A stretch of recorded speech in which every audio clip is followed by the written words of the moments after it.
of mpox detected in Uganda. The ministry, working with partners and affected district local governments, are doing their best to contain the situation. The signs and symptoms of mpox are body rash, fever, general body.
Should you write that you find a way of doing away with those words against our staff? Thank you. Now, honorable colleagues, number one, a Speaker of Parliament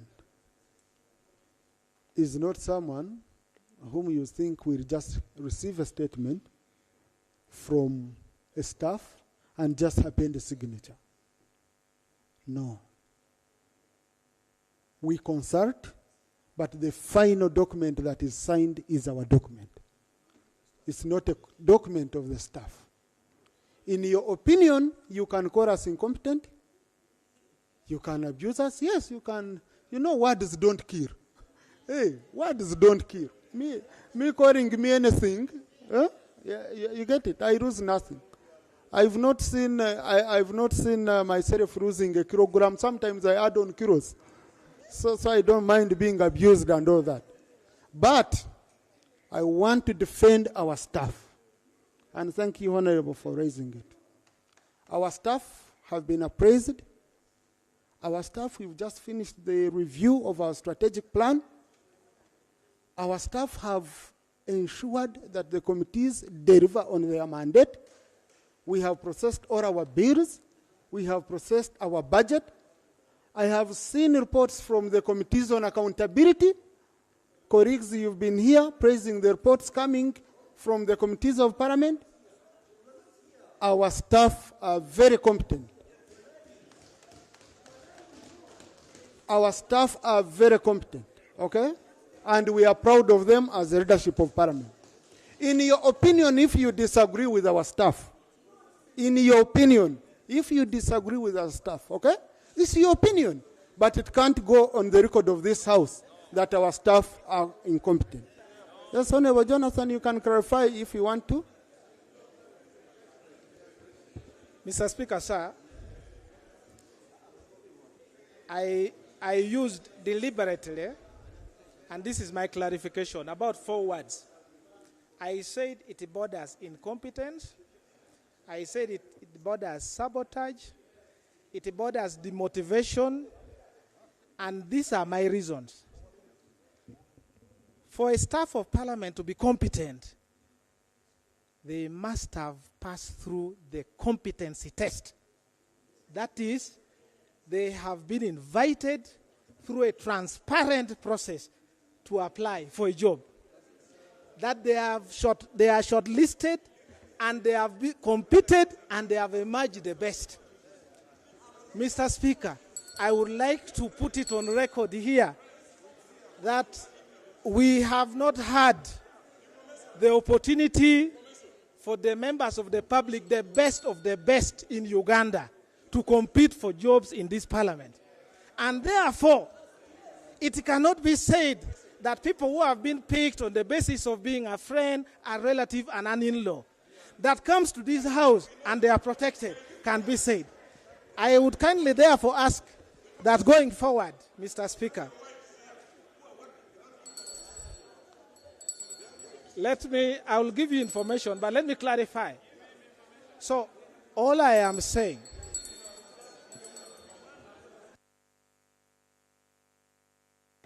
Honorable colleagues, let's listen to our honorable colleague. So, Mr. Speaker, I used this because, one, I am aware. I am aware.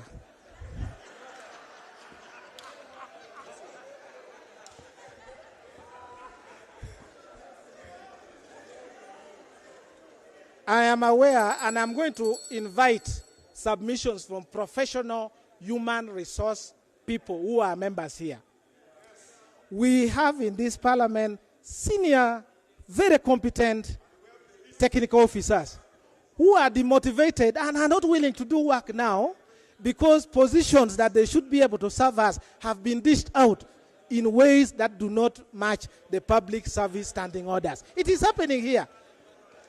Very resourceful persons that this government has invested in building their capacity. Others have even worked over 20 years. They are reading newspapers in this house. They are just reading newspapers in this parliament. They don't have work to do because they have handpicked people who, some of them were even in secondary school. Some of them even did internship in this parliament.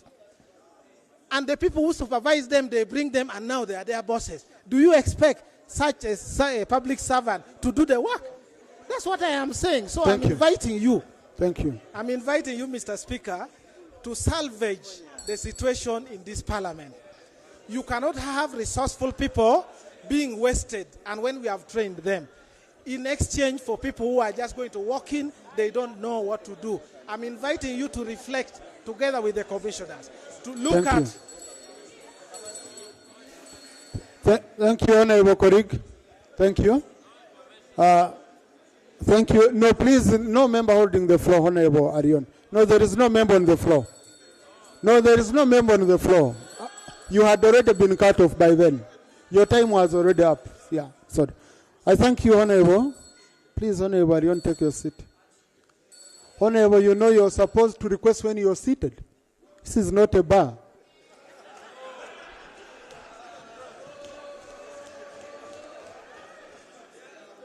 Honorable Sechkubo, we are in Parliament, okay? Yes. Yeah. And you know, in our culture we say, even when you're beating a snake, that you leave it some space, okay? Yeah.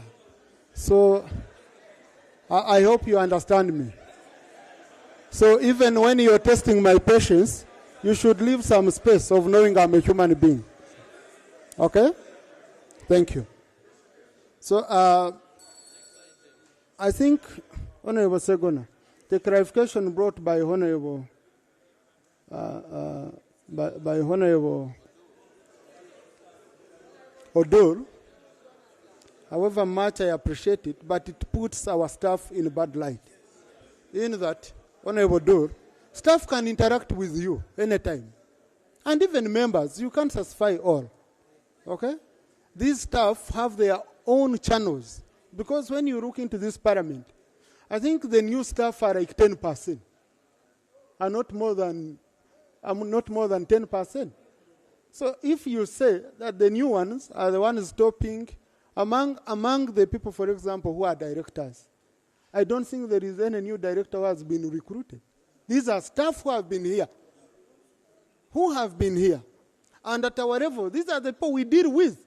We don't deal with the junior officers down there. But whatever decision is made in Parliament, we own it as leadership. So kindly don't put it on staff.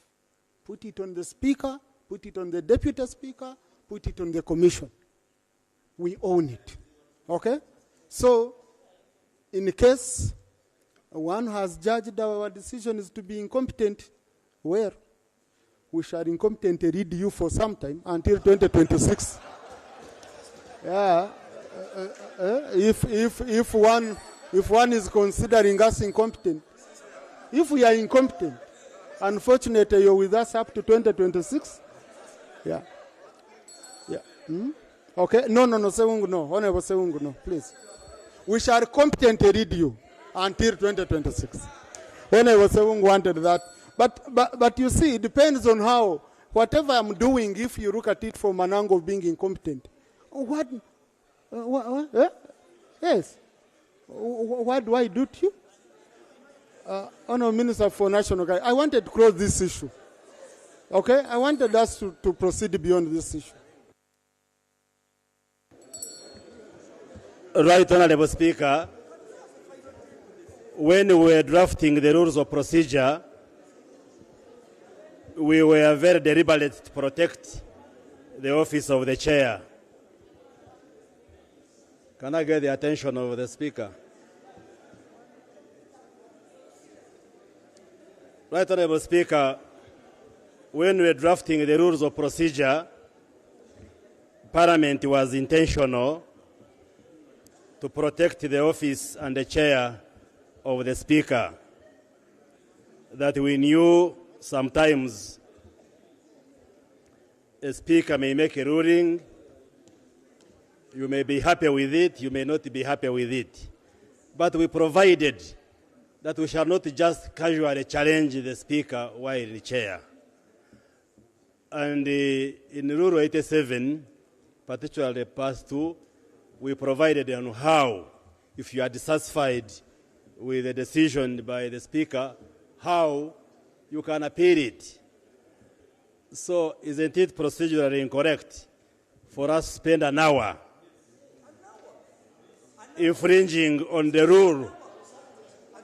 No, infringing on the rule which we wrote ourselves, that if you are not satisfied with the ruling of the Speaker, there is a method you use to challenge it. So I invite you. Yes, it is because I am the MP for Chinchiz East, and I'm elected to speak here. Thank you.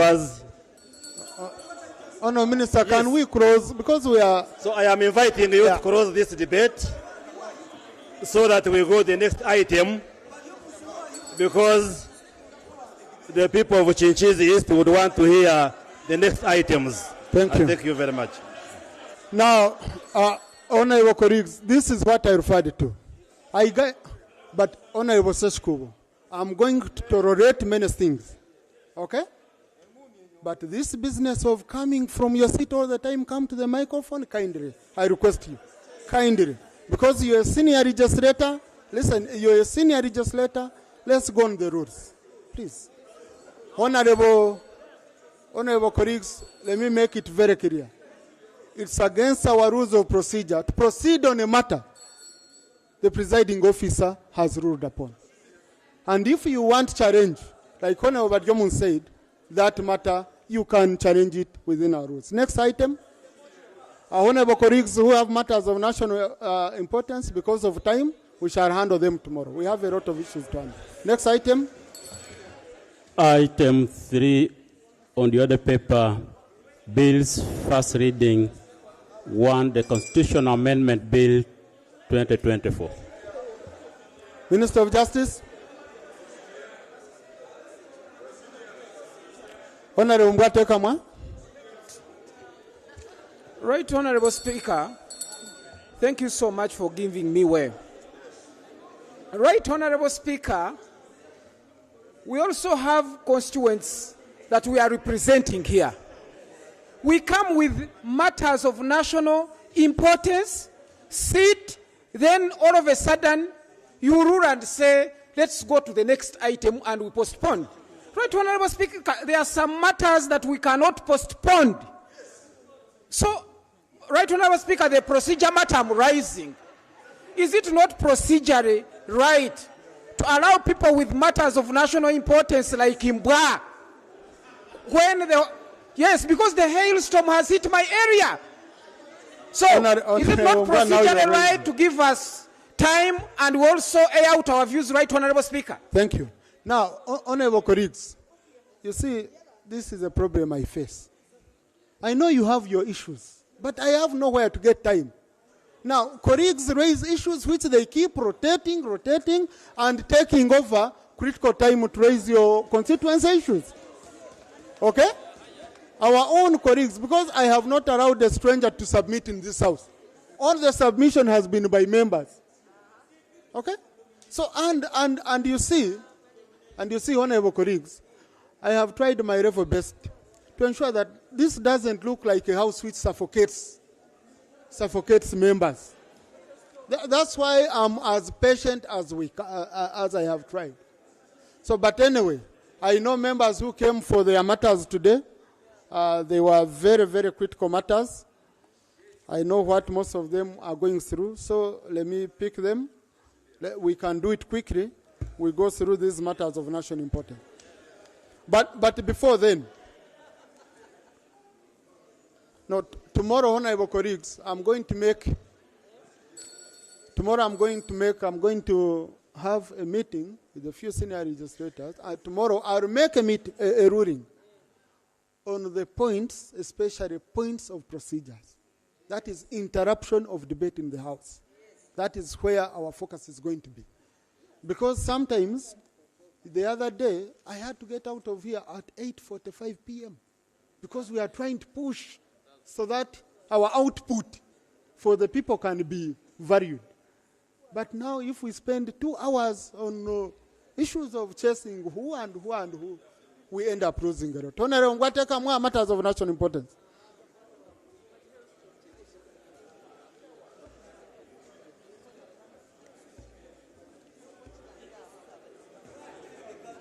Thank you so much, Right Honorable Speaker. Right Honorable Speaker, the matter I'm bringing is that with the beginning of this month and in the middle of this month, heavy rains with hailstorm hit my constituency, that is Igara West in Bushenyi. And the sub-counties that were affected, Right Honorable Speaker, we have Kakanju, Bitoma, Chamhunga, Nkanga, Nyabare, and Chamunga Town Council.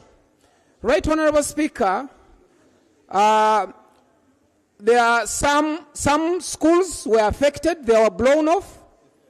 Our crops were destroyed, and even some roads were washed away. So, Right Honorable Speaker, I'm seeking for relief from the Prime Minister's office. And Right Honorable Speaker, in most cases we come here, table our issues. Reports come from the district. But a ministry which is supposed to be in charge of disaster preparedness tends to become unpreparedness. So, Right Honorable Speaker, I'm seeking your indulgence that this time, let the ministry at least prove that it can assist our people. I thank you so much, Right Honorable Speaker. Thank you, Honorable. Honorable colleagues, tomorrow we have an item where the country's preparedness to handle a disaster will be presented, and we have an extensive debate. But these issues, of course, from members, they couldn't wait anymore. That's why I allowed them. They are around 4, Honorable Minister, so let me allow them so that you answer at once. I have, Honorable colleagues, for now, procedural matters, I put them on the side. Let me give chance to members. They raise issues for their constituencies. Yeah. Thank you, Right Honorable Speaker. No, Honorable Kaberuka, before you. I wanted first-hand disaster. I have you on the list, but I wanted first-hand disaster. I know you as equally disaster, but from a different sector. Yeah. Honorable Nanyondo Veronica. Thank you, Right Honorable Speaker. On 19th Thursday last week, heavy rains destroyed the whole school of Chisojo Primary School. The 2 blocks are down, and the nearby areas, Buddha electric poles are down. So, through you, Right Honorable Speaker, we request the Office of the Prime Minister to help this school because it's a enable center for 4 schools, and it's a enable center for 4 schools, and UPE is coming in 2 months. We request the Prime Minister to at least help us with a temporary structure where our children can sit their PLE exams as we wait for the capitation grant that is taking long and it's not enough to cater for all the school problems in the district and in Uganda at large. Secondly, we request for relief because plants were destroyed, gardens, and food. We request for some seedlings, if possible, to the areas of Budda, Chisojo, and Chijampchi villages. And also we request to the Prime Minister's office, this time, you come on ground, because when we send pictures and information to the office, you just send iron sheets without coming on ground.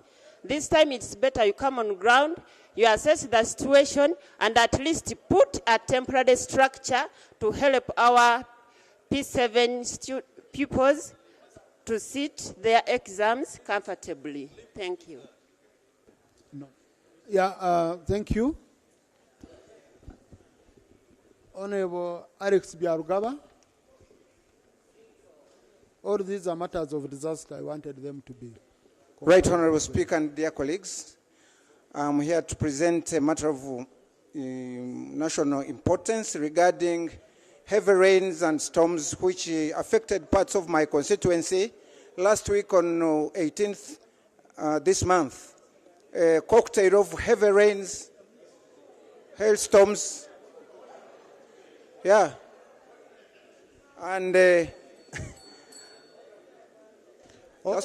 hailstorms and rains. Honorable Alex, wait. Honorable Norman, what session? But first do this for me, then you submit. Honorable Alex, I'm done. Mr. Speaker, is it in order for members in this house to put on back cloth to come for the session, like Chemachwet? Is it in order for them to come on back clothes to the house? And a lady who just submitted to be naked. Disturbing the members. Is it in order for them to put on back clothes in the house? Now, is that back cross? Yes, Honorable Speaker. I've just checked the back cloth. I've just verified. I've just checked the back cloth. Mr. Speaker, is it in order? No, you know, Honorable Chemaswet is seated far away from me. So I'll first call him here for close observation, then I rule later. Honorable Biarugaba. Thank you once again, Right Honorable Speaker. Once again, I was saying that on Wednesday last week, a cocktail of strong winds, heavy rains, and hailstorms pounded and devastated banana plantations and crops in my constituency. People's houses and churches were all destroyed, of course, including schools. The most affected parishes were Nyakarambi, Bugonji, and Chihi, all in Nyachitunda sub-county in Sinjiro South. Apparently, people in the said affected parishes have been left homeless and with no food at all. Of course, bearing in mind that the main food crop in that area is bananas, and once you lose a banana plantation, you just go immediately very hungry. Honorable colleagues, we need order in the House. Right, Honorable Speaker. Honorable Alex, wait. Colleagues, there is a lot going on. I don't know. A lot of transactions going on. People are concluding deals quickly. You know, so just let's be focused. Thank you once again, Right Honorable Speaker. A detailed report so far has been made and submitted to the office of the Right Honorable Prime Minister. Thank you. Right Honorable Speaker, prayers. I pray that government, as a matter of urgency, supplies food rations to the affected areas, the affected people in the 3 parishes I mentioned earlier on. Number 2, iron sheets be supplied to the affected families to enable them have a shelter and roof their structures and premises, especially churches and schools. Thirdly and lastly, the fast maturing seeds and seedlings be made available to the affected so as to take advantage of the current rains and the planting season. I pray. I submit according. Thank you, Right Honorable Speaker. Thank you, Honorable Taringaya. Bazir.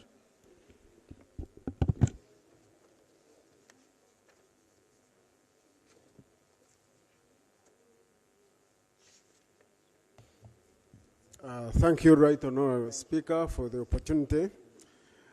Like my colleagues, heavy rains devastated my constituency, KKCR North. 2 parishes, Ntura Parish and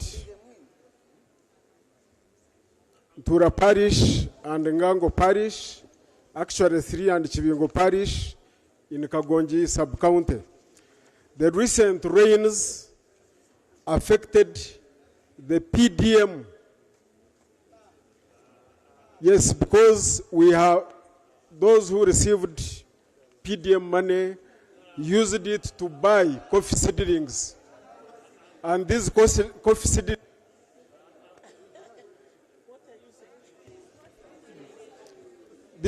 seedlings have been destroyed.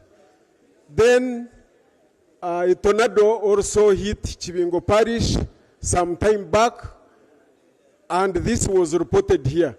So my prayers are, 1, this recent one, the Prime Minister should intervene and help our people to get these seedlings that have been destroyed, but also the area ones, the Munyonyi Primary School whose roof was blown off.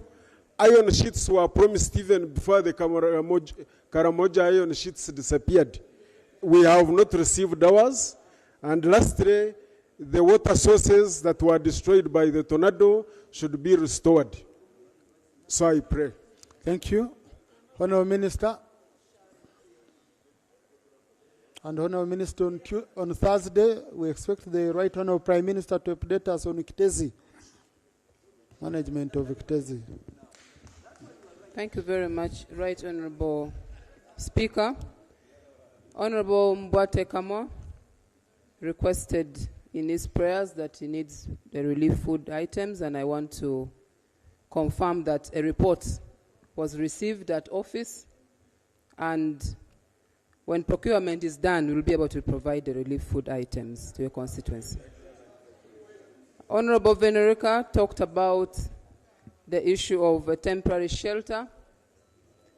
I will go back to office and coordinate with the technical team and also coordinate with the Red Cross and see if we can erect a temporary shelter to support the school. Relief food item will also be provided upon receipt of the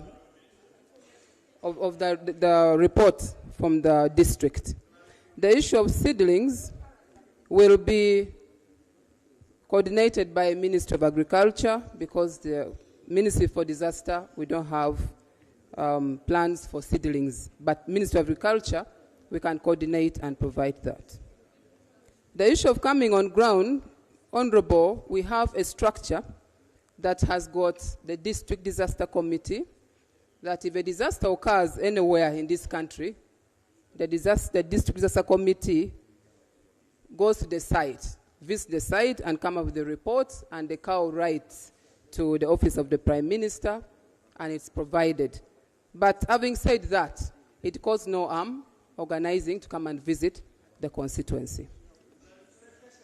Right Honourable Speaker, Honourable Alex raised the request for food. Also want to take note, and I will be waiting for the report from the district, and that included the request for iron sheets. The seedlings, again, will still be under coordination of the Ministry of Agriculture. The request from Honourable from Kashari, Bashir, also included request for seedlings. Bataringaya, Basil. Bataringaya. Basil, not Bashir. Basil. Requested for the issue of the seedlings. That still will be coordinated under Agriculture, and I'm happy Honourable Frank is in the house. However, the issue of the iron sheets, when procured, we'll be able to provide, as long as we have the report provided and sent to the Office of the Prime Minister. I thank you. Thank you. Now, honourable colleagues, tomorrow we are discussing issues of disaster extensively. because the issues are very many, every constituent. So I wouldn't want us to go into this prematurely. When we ask for a statement from the minister, let's receive a report on preparedness of government to handle roaming disasters, because we are in the rainy season. So let's continue this way. Honorable Fidra.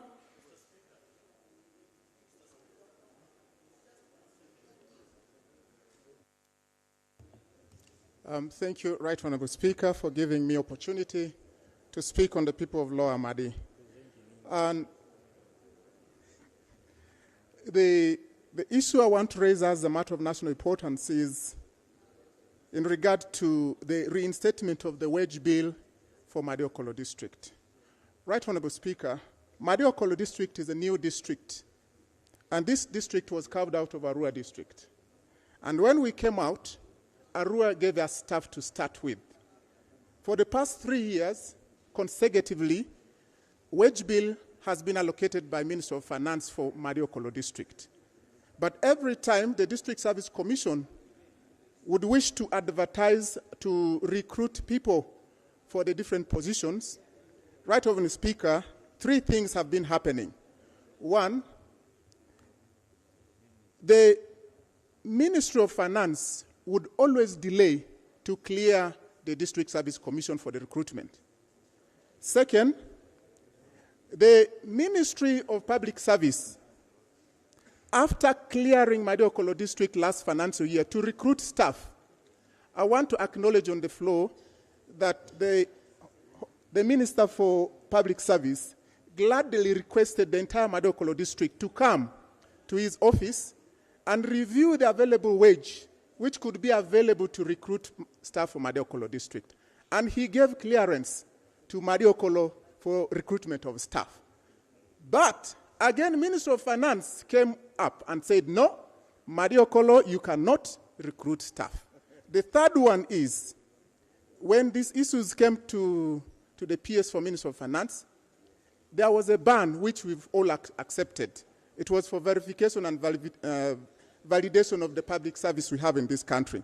However, we were assured that once the ban would be lifted out, recruitment of staff would then start. Aware that last financial year, when we were working on the budget for this financial year, a corrigenda was brought by the Ministry of Finance, here, Right Honourable Speaker. In that corrigenda, the wage bill for Madiokolo District was removed. I followed to the budget committee. I said, this money, which is being removed away, is the money for recruitment of staff in Madiokolo District. However, that wasn't honored by the budget committee and the ministry. What is the implication of this for Madiokolo District? Right Honourable Speaker, let me just submit that Madiokolo District has 38% of staff, the lowest in this country. Second, Honorable, can you give us your prayers? Yes. My prayers, one, for the Minister of Finance to reinstate back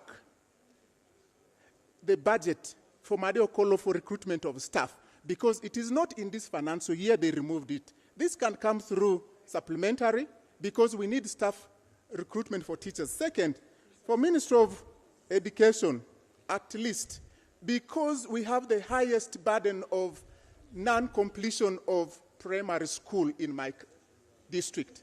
90% could not even finish P7. We are asking Minister of, most of them even fail. We are asking Minister of Education to at least construct for us technical schools that could absorb those who are unable to finish primary school. The third one is for Minister of Education again to fast track the construction of the 2 seed secondary schools that we have in. At least those who survive P7 could be able to be absorbed in this seed secondary school, which are Anyiribu, Ulepi, Iwanga, and the Aliba Wira seed secondary schools. That is an offer for us, I submit. Thank you. Honourable Minister for Finance, the request is the first one coming to you.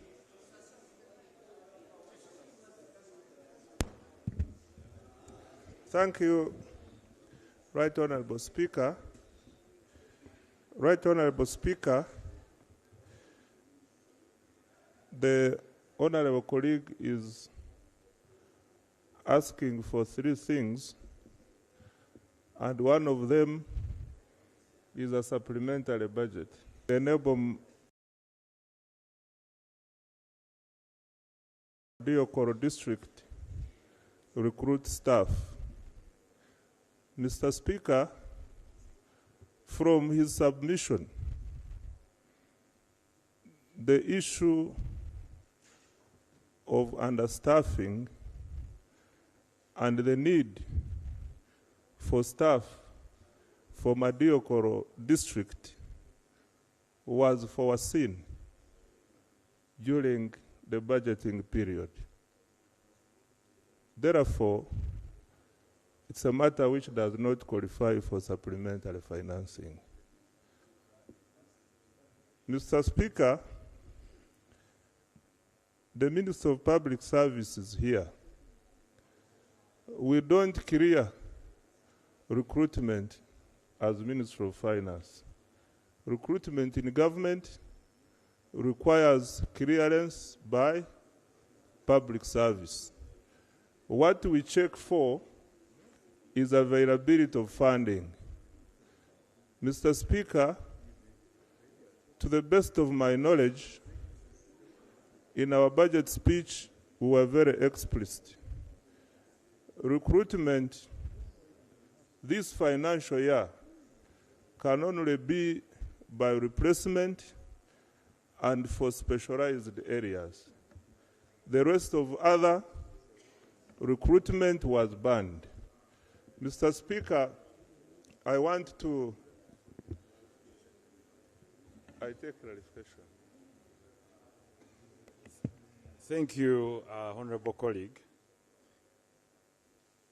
What the Honorable colleague raises is pertinent. By the time we are creating administrative units, we present bills and clear them with a certificate of financial implication. The implication of that, Honorable colleague, is that we shall provide funds to support their existence. Now, he's running to you as the chief planner for this government to see to it that for service delivery that you talk about to be effected, there must be staff to effect that. In the absence of that, where should the Honorable colleague run to? That's the question. No, Honorable colleagues, I don't have time, please. You know, I had refused matters of national importance because of time. So, maybe, Honorable Minister, just let the district submit their requests for supplementary. Then you process it through the normal procedure. Mr. Speaker. So that we don't reject it from here. Mr. Speaker, you know my background. Sometimes I insist on these things for the record and for future reference. I am not going to stand here and say we shall provide a supplementary for staff recruitment. No, we have not said you do that. If these staff were in post and we had arrears, I would say I would provide. But where you want more staff, plan for the staff and we budget. We cannot do it this year. Thank you. Now, the only issue Honorable Minister was putting across is, let the technical people submit to you. Your technical people will assess. If it qualifies, they can help. Where it doesn't, because you see why I'm cautious on the issue of saying this qualifies, this doesn't. When the ones you give supplementary are brought here, you will be shocked how many qualify and how many don't. Mr. Speaker, this year is a different year. Okay. This year is a different year. Yeah. You are yet to, that's why you have not seen our supplementary schedule, because we are not providing supplementary where there is no resource. No own qualification. Qualification is what is. No, Honorable Fidra, please. No. Right Honorable Speaker, just allow me lay the evidence of Madio Kolo and you just read the headline only. Yes. Yeah. We have the request submitted by Madio Kolo District to Minister of Finance as far as the wage bill is concerned for the last 3 consecutive years. Allow me just lay for reference. which can help in the supplementary. Thank you. Thank you. Thank you. Honorable Kaberuka.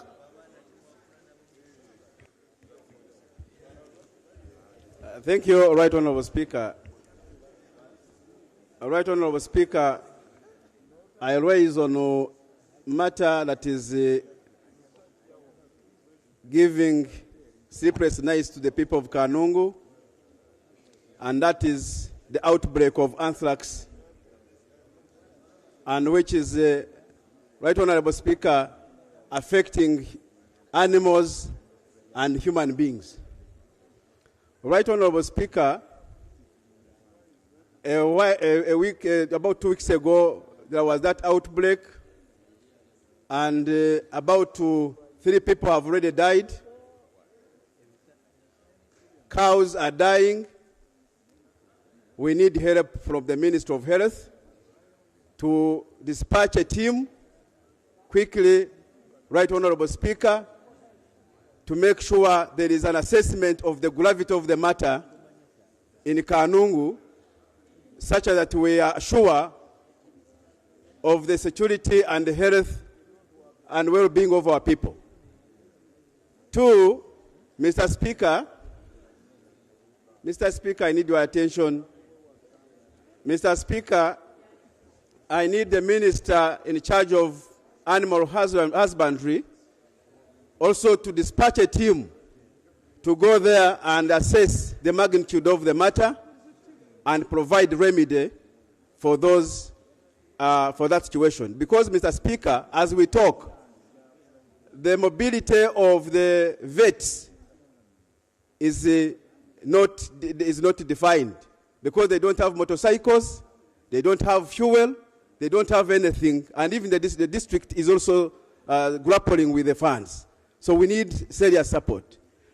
Mr. Speaker, another thing I wanted to rate you, sir, which because I know you are very nationalistic matter. Honorable, you know it's one matter we agreed. Only one matter. Yeah. Mr. Speaker, get interested in this. I have other members having issues. Kindly, tomorrow I will give you space. Thank you, Speaker. Let me get assurance from the Minister of Health and Minister of Agriculture in charge of animal husbandry to make sure that we are sure of the security of our people. Thank you. Thank you. Minister for Health.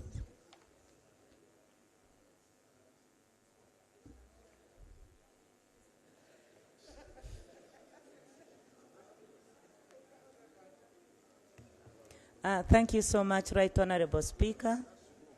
Right Honorable Speaker, I do take note of my colleague from Kanungu, and I want to report that the ministry received this information.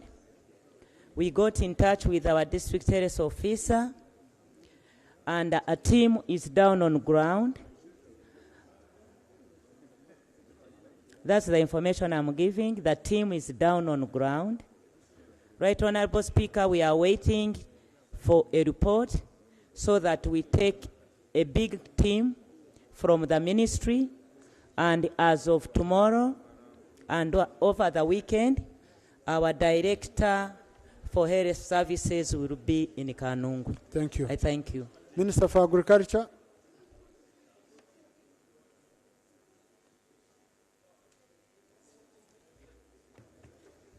Thank you, Right Honorable. Right Honorable Speaker, yesterday, Cabinet directed Minister of Agriculture and Minister of Health to rush to Kanungu after Honorable Minister Chris raising the matter.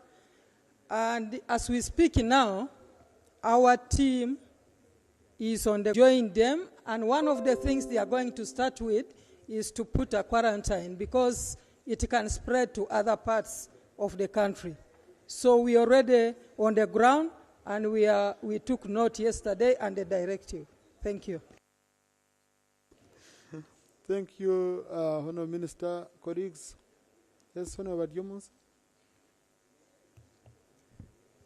Thank you very much, Right Honourable Speaker. Like my colleague, the Member of Parliament for Chinchiz West, said, indeed there is an outbreak of anthrax, and so far 73 heads of cattle have died, and 3 people have also died of anthrax. And the district authorities already mounted a public health campaign, and my request to the Minister of Agriculture, maybe the team goes, yes, the team is on the ground. We need vaccines to vaccinate the cattle that is not yet infected, and also the district has made a requisition for additional drugs, especially to handle the human side, the human health side. And therefore, I'm just adding my voice as a member of parliament from the area that both ministers should work with us to ensure that government is fully on the ground. I thank you very much.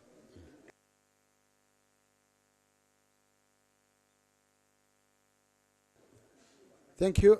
Honorable colleagues, in the public gallery this afternoon, we have pupils and teachers of Joshua Cheptegei Junior School from Kapchorwa Municipality.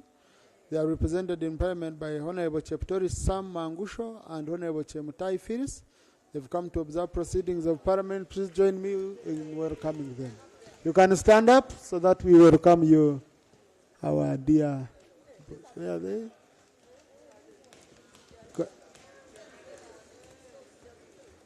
Thank you. I can see future champions in here. Thank you. Honorable colleagues, other matters, we shall handle them tomorrow. Next item. Item 3 on the other paper, bills first reading. 1, the Constitution Amendment Bill 2024. Honorable Minister for Attorney General. The Right Honorable Speaker and honorable colleagues, I beg to submit that the Constitutional Amendment Bill 2024 be read for the first time. Together with it is attached the Certificate of Financial Implication.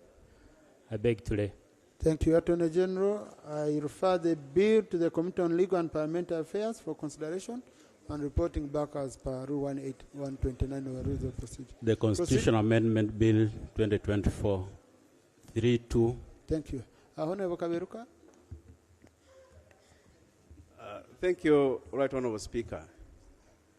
Right Honorable Speaker, in the spirit of harmony and considering the previous promises by the government on the constitutional amendment, where the government and the minister promised on this floor of the parliament that they are going to bring a constitutional review commission and make sure that we look at all the constitution and see what is tenable, what is worth reviewing. Mr. Speaker, and the ruling was made here that we are not going to have piecemeal amendments. Is it procedural right to continue receiving piecemeal amendment as if the government is in slumber? Thank you. Shall we continue as if the people that made the promises have died? Are they not here? What is the problem that they cannot have that constitutional review and we have a clear position of Ugandans, Mr. Speaker? Are we proceeding right that we continue having the you have a position as a chair, tomorrow we rescind it. Is it really right that we continue receiving these piecemeal amendments? Honorable Anton Akol, I will rule later.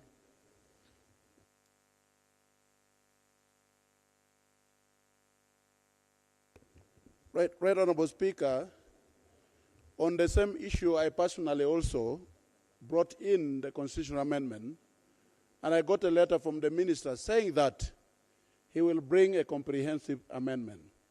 We want to know, what is this one they are bringing? Is it including all our amendments, or they are actually on only one amendment of their interest only? Thank you. Thank you. Now, Attorney General, we've been working together, and we consulted you several times, okay? And we said, instead of going piecemeal, everything should come together. And we do all constitutional amendments for this term. We know they are done. But now I can see you focused on RAPEX only. So, Honorable Attorney General. Right Honorable Speaker, the bill that I've tabled for amendment of the Constitution is intended to deal with the 4 aspects that are under RAPEX. The Equal Opportunities Commission that we propose should be merged with the Human Rights Commission, and the Law Reform Commission that we propose should return to the Ministry of Justice and Constitutional Affairs under First Parliamentary Council. We thought we would limit ourselves to that for purposes of rationalization. Then going forward, in future, government can establish a Constitutional Review Commission for a comprehensive review of the Constitution. I beg to submit. Now, Honorable Attorney General, this couldn't wait for, because you can as well amend the Constitution without a Constitutional Review Commission. You've always done. Because you see, the dilemma we are in, colleagues have been bringing private members' bill to do with the Constitutional amendment. And you guided us. Your office guided us very well that it would be better, since this is a Constitution, we do a comprehensive, because you know the process. To begin with, to get quorum for amending a Constitution. Okay? To get quorum for amending a Constitution. We would need to do all this work at once. But, you know, the ball is in your court. We cannot stop you as a government. If Honorable Segona. Thank you, Mr. Speaker. You know, I enjoy the privilege of having been here for the last 1 decade plus. The person, a very dignified man occupying the office of Deputy Attorney General, later elevated to Attorney General in form, name, and style of Honorable Fred Ruhindi, sat there, got up, walked to the same microphone in 2015, and promised this same constitutional amendment process, promised a commission. That was reaffirmed by another dignified man, Right Honorable Dr. Ruhakana Rugunda. As we speak, the discussion that has been going on by the Honorable Minister for Justice and Constitutional Affairs, the Honorable Norbert Mao, is that he has prepared comprehensive constitutional amendment proposals which are before Cabinet. The same Cabinet is here presenting a constitutional amendment bill with four points, as the Honorable Attorney General said. Mr. Speaker, are we proceeding well to allow this same executive overrun Parliament, even when you have guided? And that's the question, why don't you? Then somebody comes and says, I have an amendment, 4 proposals, and in future government may consider. When they have thwarted efforts of private members, are we proceeding well? Now, Honorable Nakaba, just wait a bit. Now, Honorable Attorney General, I want to understand. As a government, okay, you have decided to amend the Constitution in a phased manner. You've changed your position on this to say rationalization is the first aspect of the first batch of the amendment, okay? And then we are coming up with comprehensive amendments to cover other areas of the Constitution. I just want to have that clear. Right Honorable Speaker, let me repeat what I've just said. The bill presented is for handling aspects under rationalization. So that is the first segment that we are dealing with as the executive. And going forward, we shall present a Constitutional Review Commission by which we shall handle the rest of the aspects for review of the Constitution. Motion. Permit me, Mr. Speaker, at this juncture to move a motion without notice that this Parliament finds pleasure in requesting with honor and dignity the Honorable Deputy Attorney General go back to Parliament, to Executive, and present comprehensive constitutional amendment as we agreed in this Parliament. I so move. Now, Honorable colleagues, no, this is a motion which has to be accepted by me. Yes. Under 59(1)J. Do I consider this to be an emergency? No. I don't consider this to be an emergency that would require really. Though I know I can see the spirit, but also I hope the Attorney General has really understood the opinion of members. Now, honorable colleagues, look, this is not a matter that is voted on. By the time it goes on the order paper, it means as presiding officers, we have allowed it. So please let's proceed on this. But Honorable Attorney General, please hurry with the constitutional amendment, comprehensive constitutional amendment. Clerk? Item 3.2, the Arbitration and Conciliation Amendment Bill 2024. Honourable Minister for Justice. Procedure. Thank you. Honourable Mpuga. Thank you, Right Honourable Speaker. It's not in my nature to take the House into circles, especially after your guidance. But we have a challenge here on the matter that I've just vacated. While we await the commitment from the Lord Attorney General to present wide-ranging constitutional reforms, some of them touch on a core subject of elections. The Electoral Commission is going ahead with its program, roadmap as scheduled. The Honorable Liana Bell was supposed to be a member of the Constitutional Review Commission in the 10th Parliament, which was a part to review her appointment, and many others. As we speak, she's a minister. The commission, the review commission talked about, is not even in the budget. Very Honourable Speaker.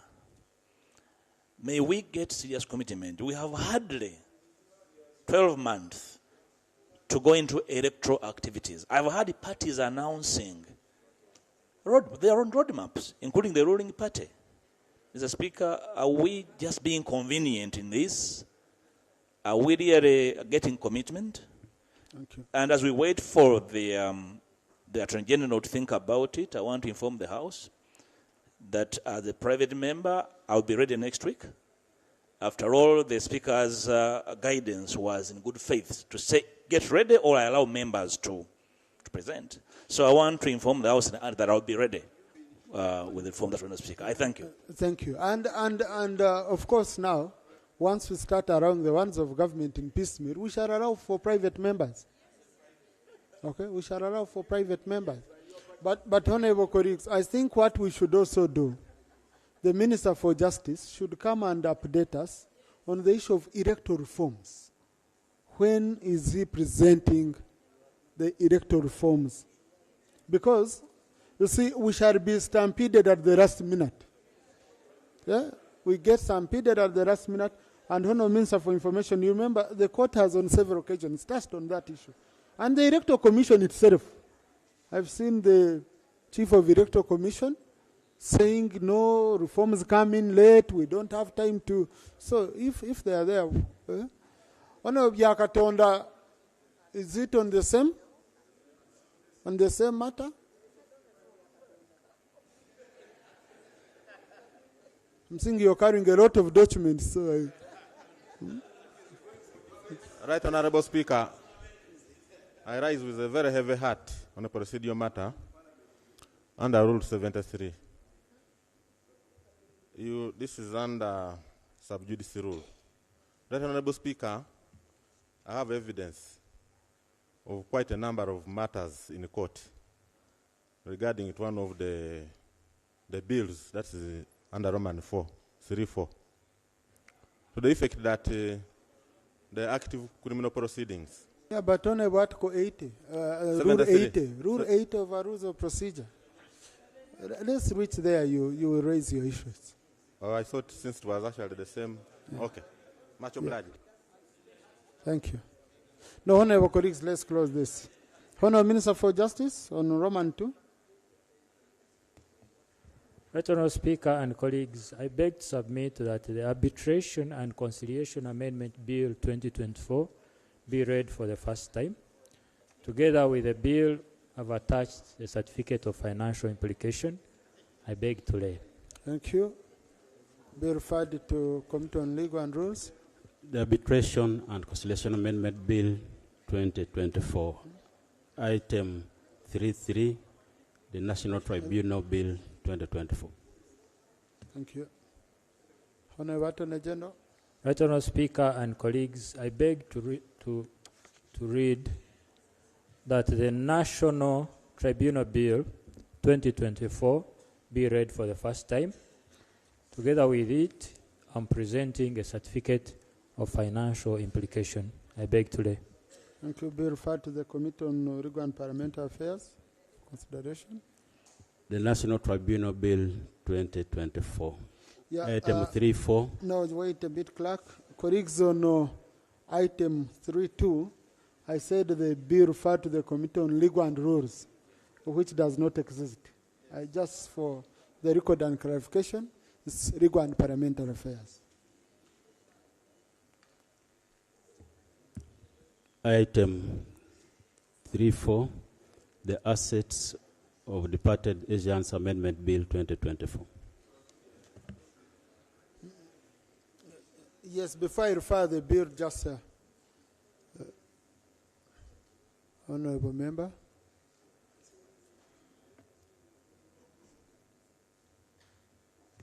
Thank you, Right Honorable Speaker. Right Honorable Speaker, the bill at hand for process is being used in court on a number of cases whereby the entity is represented by the Attorney General and with the possibility of recovering over 1,000 properties. The instant case last Friday, the case was for hearing at the LODC court and a number of courts. So, Right Honorable Speaker, we are using the same acts that we are purporting to amend.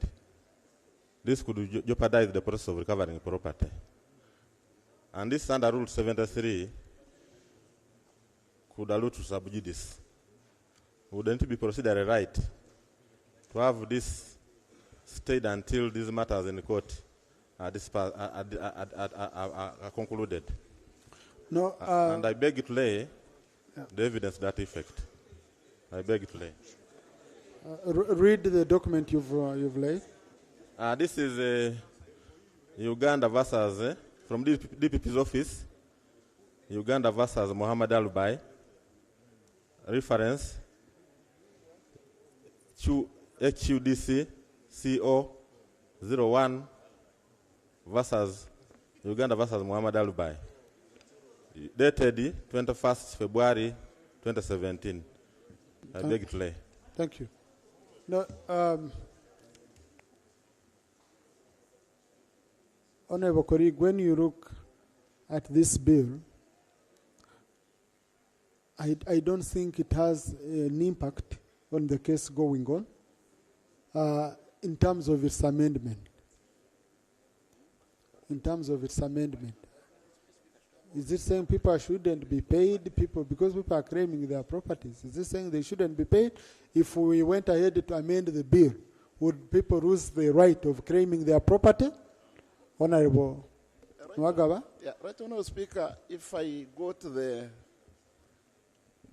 issue as raised by my honorable right colleague, the intention of this particular bill is to wind up the custodian board. and the custodian board, once wound up, it will cease to exist. And so the complainant in this particular case will no longer exist. And that would mean the accused person will have the cases terminated, and the properties where custodian board had interest and therefore government will be taken by the complainant and possibly shared with the officials who will have facilitated the winding up of this particular body. So I think this is a situation where the sub judice rule must be strictly applied, one, by ensuring that we don't wind up custodian board until these matters have been disposed of, or until the properties involved have either been returned to government or the complainant itself, which is custodian board. Thank you. Attorney General, when you are proposing mergers, because you're going to have many, you have other agencies where we are facing the same. Yes, Honorable Attorney General, before I give my ruling. Commissioner, let me first hear from the Commissioner. Thank you, Honorable Speaker. Matters of this custodian board came to the Committee of Budget. And I remember the Honorable Musasizi was aligning them.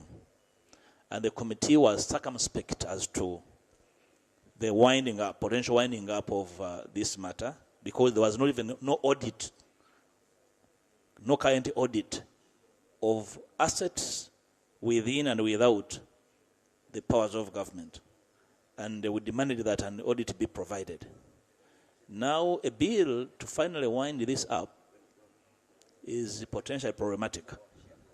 We might be really working without proper information. We consider the bill without proper information. Right, Honorable Speaker. Thank you. I would like to urge you to ask the Land Attorney General to reconsider the bill. Honorable Attorney General. Right, Honorable Speaker, I respect the arguments my colleagues have raised. I want to request that you give us time to look into them. We will report back to the House. Thank you. Thank you, Attorney General. So for now, the bill is not considered for first reading for record purposes, because I haven't referred it to the committee or ruled on it. Item 3.5, the Non-Performing Assets Recovery Trust Act Repeal Bill 2024. Honourable Minister for Finance.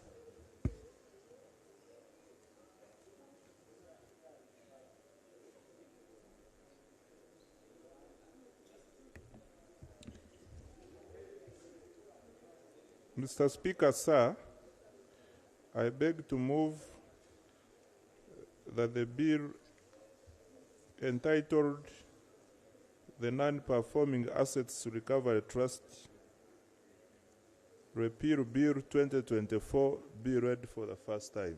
I beg to move. Thank you. And the bill is accompanied by the certificate of financial implications. Same case? Do we have...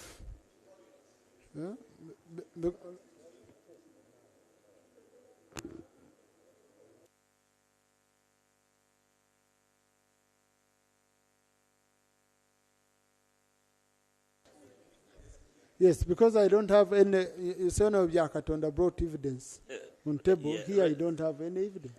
Right, Honourable Speaker, if the report of the Budget Committee for the financial running is brought here, we had a very potent conversation across with the Honourable Minister, and the report was adopted because it was questioning the winding up wisdom without an inventory, and the Minister had no response to it. I think he's doing this in good faith. I don't want to infer wrong motive on his part.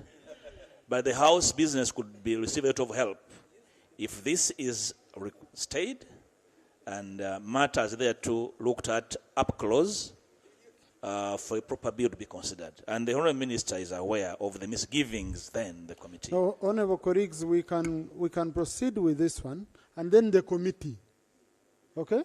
The committee, if they hit a snag, if they find those challenges, then they'll come to presiding officer, and we shall guide them, okay? Yeah, but for now, my hands are tied. I have limited information on this, so I cannot stop the whole government business basing on what our colleagues are saying.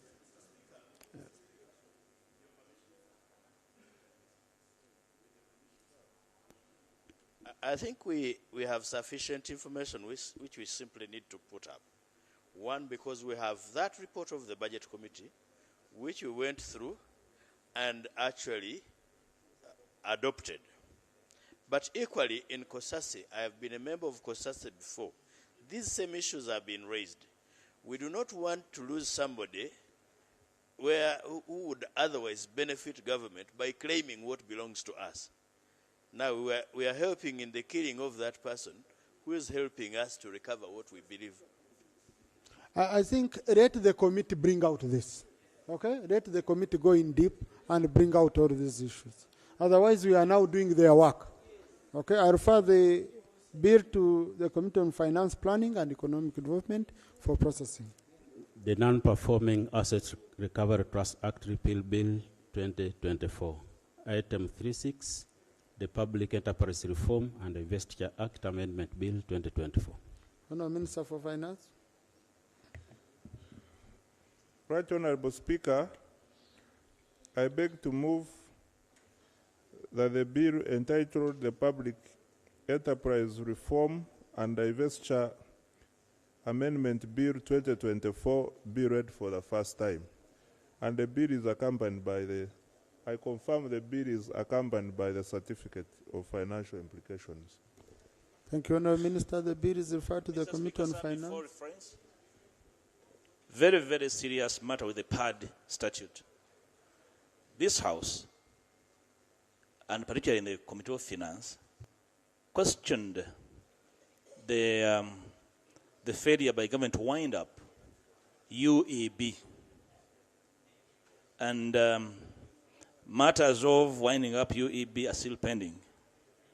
And PAD is one of the key, UEB is one of the key entities under this arrangement. Secondly, the Umeme concession is due either for renewal or winding up. And a very serious matter regarding to the assets of UEB not properly considered at winding up remain. This is going to put us in a very precarious situation. And the minister is aware. I don't know why he's ignoring that. That UEB was a key. I'm bringing out UEB as one of the key entities whose liquidation was never completed. But Honourable Mpuga, you see, in plenary, we are behaving as if the committee cannot scrutinize and report on such issues, and based on those issues, either recommends that we go on with the bill or we don't. You know, so let the committee, that's why we give them 45 days. When they are not enough, they come for more time. Okay? So let us refer the bill to the committee, and the committee will do its job. And we shall come here. Mr. Speaker, I agree with you. My trouble is that the minister, being aware of these facts, goes ahead to bring a bill. It really sounds as though he wants to to find the House either dozing on duty to carry it through.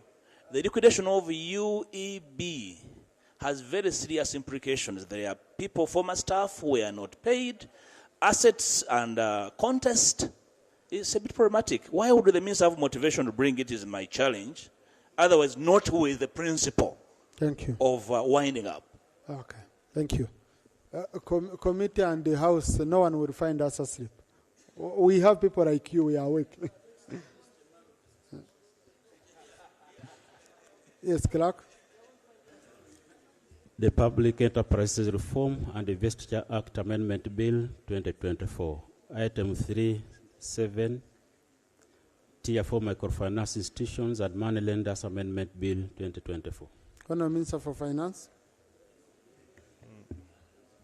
Right Honourable Speaker, I beg to move that the bill entitled the Tier 4 Microfinance Institutions and Money Lenders Amendment Bill 2024 be read for the first time. And the bill is accompanied by a certificate of financial implications. Thank you, Honourable Minister. The bill referred to the Committee on Finance, Planning and Economic Development for consideration.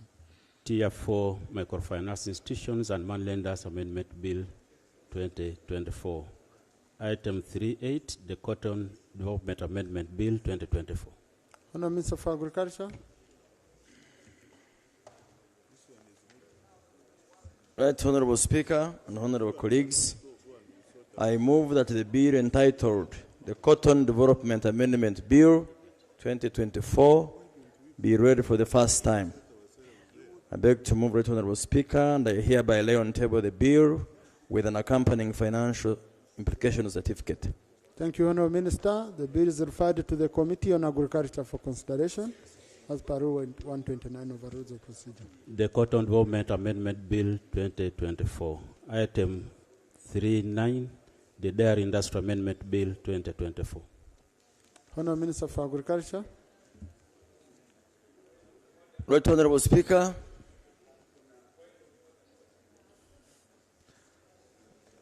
Honourable Semuju.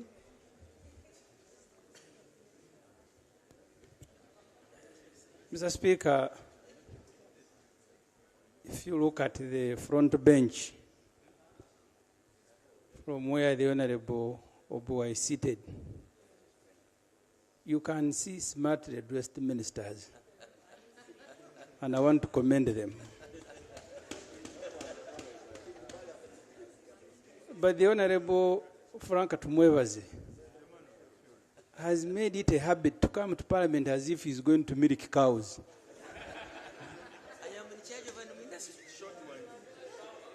Mr. Speaker, all the ministers, see how they are dressed. If the Honourable Frank doesn't respect Parliament, at least he should respect colleagues. Is he in order to come to Parliament to transact official government business dressed as if he's going to milk his cows? Thank you. Thank you. A colleague has been bombarded. Let him first absorb this and then. Yes. Honourable colleagues, Rule 82 on dress code for male members: a suit, shirt, and tie. 2, a pair of long trousers with a jacket. 3, a kanzu and jacket. 4, a safari suit. And on this safari suit, I want to emphasize, it has to be a suit. The way there was one of our colleagues, it has to be a full suit. Meaning the trouser, like our brother from Kagoma.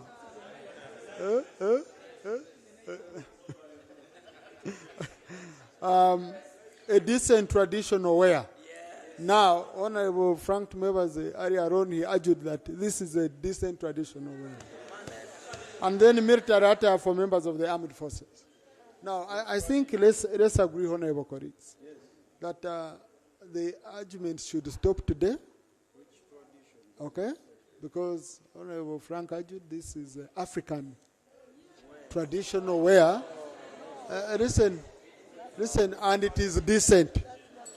So I would want to guide that going forward, we do suits, either safari, and Honourable Frank has many.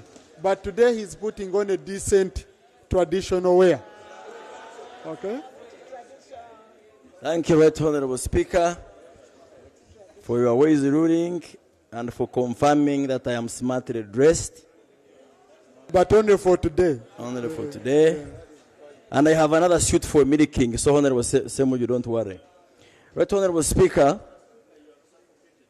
I move that the bill entitled the Dairy Industry Amendment Bill 2024 be read for the first time I beg to move, and the bill is hereby accompanied by a certificate of financial implication. Thank you, Honourable Minister. The bill is referred to the Committee on Agriculture for consideration as per Rule 129. The Dairy Industry Amendment Bill 2024, item 310, the National Agriculture Advisory Services Amendment Bill 2024. Honourable Minister for Agriculture. Right Honourable Speaker, I move that the bill entitled the National Agricultural Advisory Services Amendment Bill 2024 be read for the first time. I beg to move, and I do lay on table the bill with the relevant financial certificate of financial implication. Thank you. The bill is referred to the Committee on Agriculture for consideration as per Rule 129. The National Agriculture Advisory Services Amendment Bill 2024, item 311, the National Coffee Amendment Bill 2024. Honourable Minister for Agriculture. Right Honourable Speaker and Honourable Members, I move that the bill entitled the National Coffee Amendment Bill 2024 be read for the first time. I beg to move and do lay on table the bill with the corresponding certificate of financial implication. Thank you, Thank you, Minister. Speaker. The bill is referred to the Committee on Agriculture for processing as per Rule 129 of our Rules of Procedure. The National Coffee Amendment Bill 2024, item 312, the National Forestry and Tree Planting Amendment Bill 2024. Government Chief Whip on behalf of Minister for Water.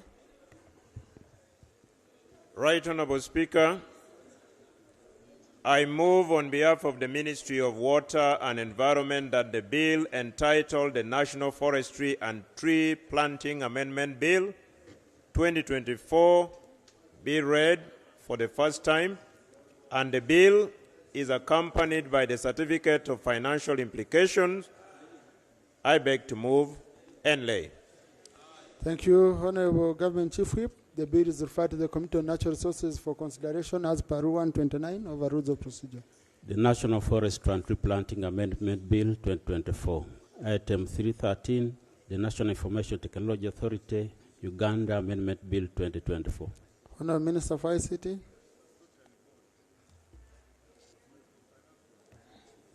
Right Honourable Speaker and Honourable Members, I beg to move that the bill entitled the National Information Technology Authority Uganda Amendment Bill 2024 be read the first time, and in accordance with the Public Finance Management Act 2015, I beg to lay a certificate of financial implications signed by the Minister of Finance.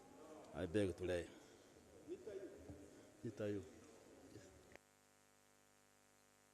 Thank you, Honourable Minister. The bill is referred to the Committee on ICT for consideration as per Rule 129 of our Rules of Procedure.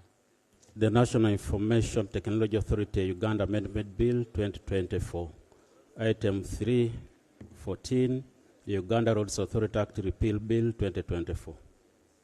Minister for Works.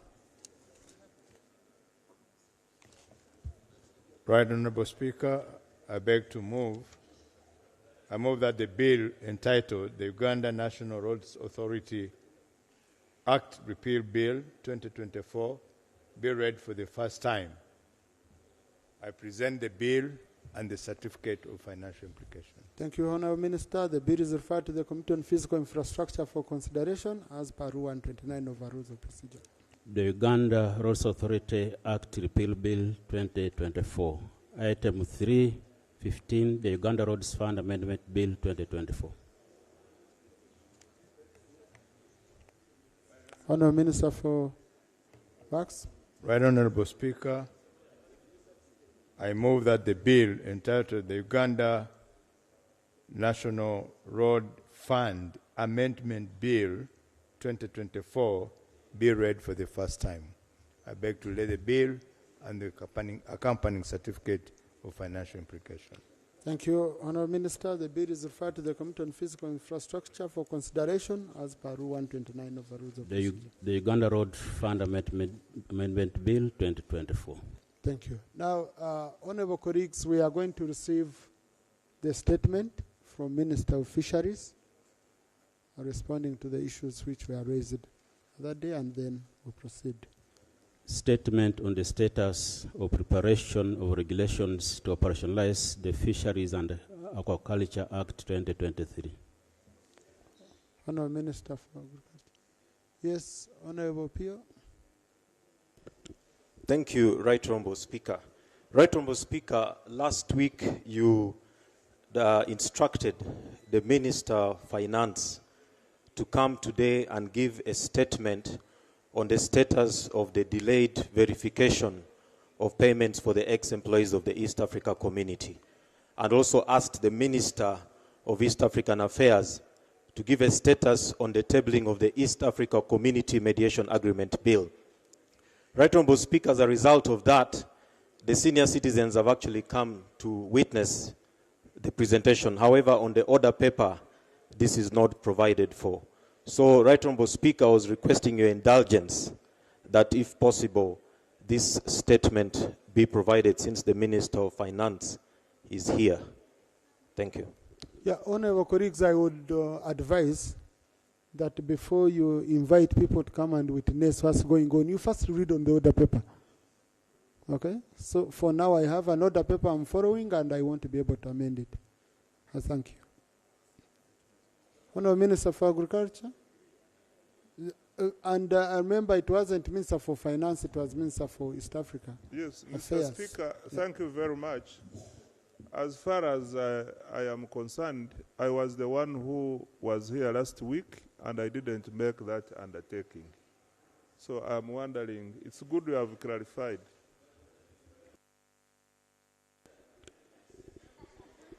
Thank you.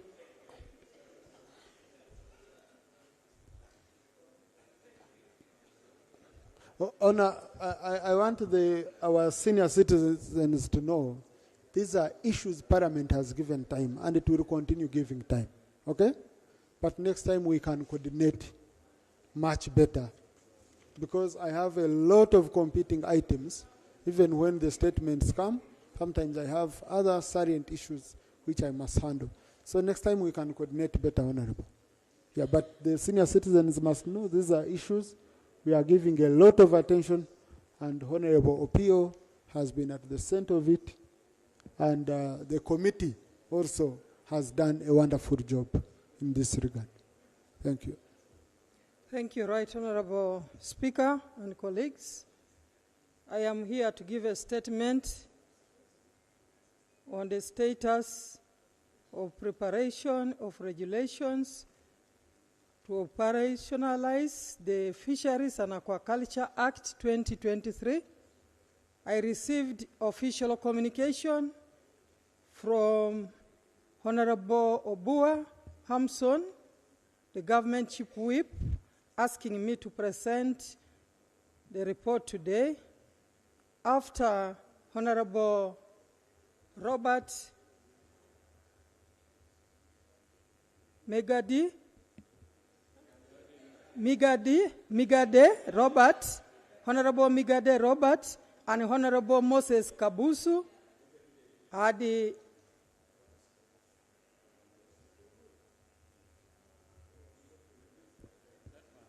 presented the two issues. And the two issues at hand are, one, why we have delayed to bring the regulations to Parliament. Right Honourable Speaker, I want to apologize for the delay to bring these regulations to Parliament. Procedure. Honourable Minister, take your seat. Mr. Speaker, a while ago, referring to the order paper, you said we have a lot of business to transact. I don't know how this government works. You are supposed to bring regulations, and you bring a statement to explain why you have not brought regulations, and Parliament, you want to take Parliament time for that? Mr. Speaker, the procedural issue I am raising is whether a minister who is aware that he's supposed to bring regulations must come here and waste our time reading a statement on why she has not brought them. Thank you. Yes, I think the part of regulations is very clear. It's long overdue. Honourable Minister. We need regulations. But the statement, there was a second aspect on the issue of silverfish, which had been banned. And honourable MPs from the fishing areas wanted their communities to hear from the minister. And we understand why they banned silverfish. So that's why I insisted on a statement other than saying just bring the regulation. So, Honourable Minister, and I request you read the statement verbatim because you submitted it to Thank you, Parliament. Right Honourable Speaker. Allow me summarize in 3 forms. 1, because I received a communication. Honourable Minister, it's a short statement. Read it the way it is. You see, we have it on record. Yeah. So read it the way it is. It's short.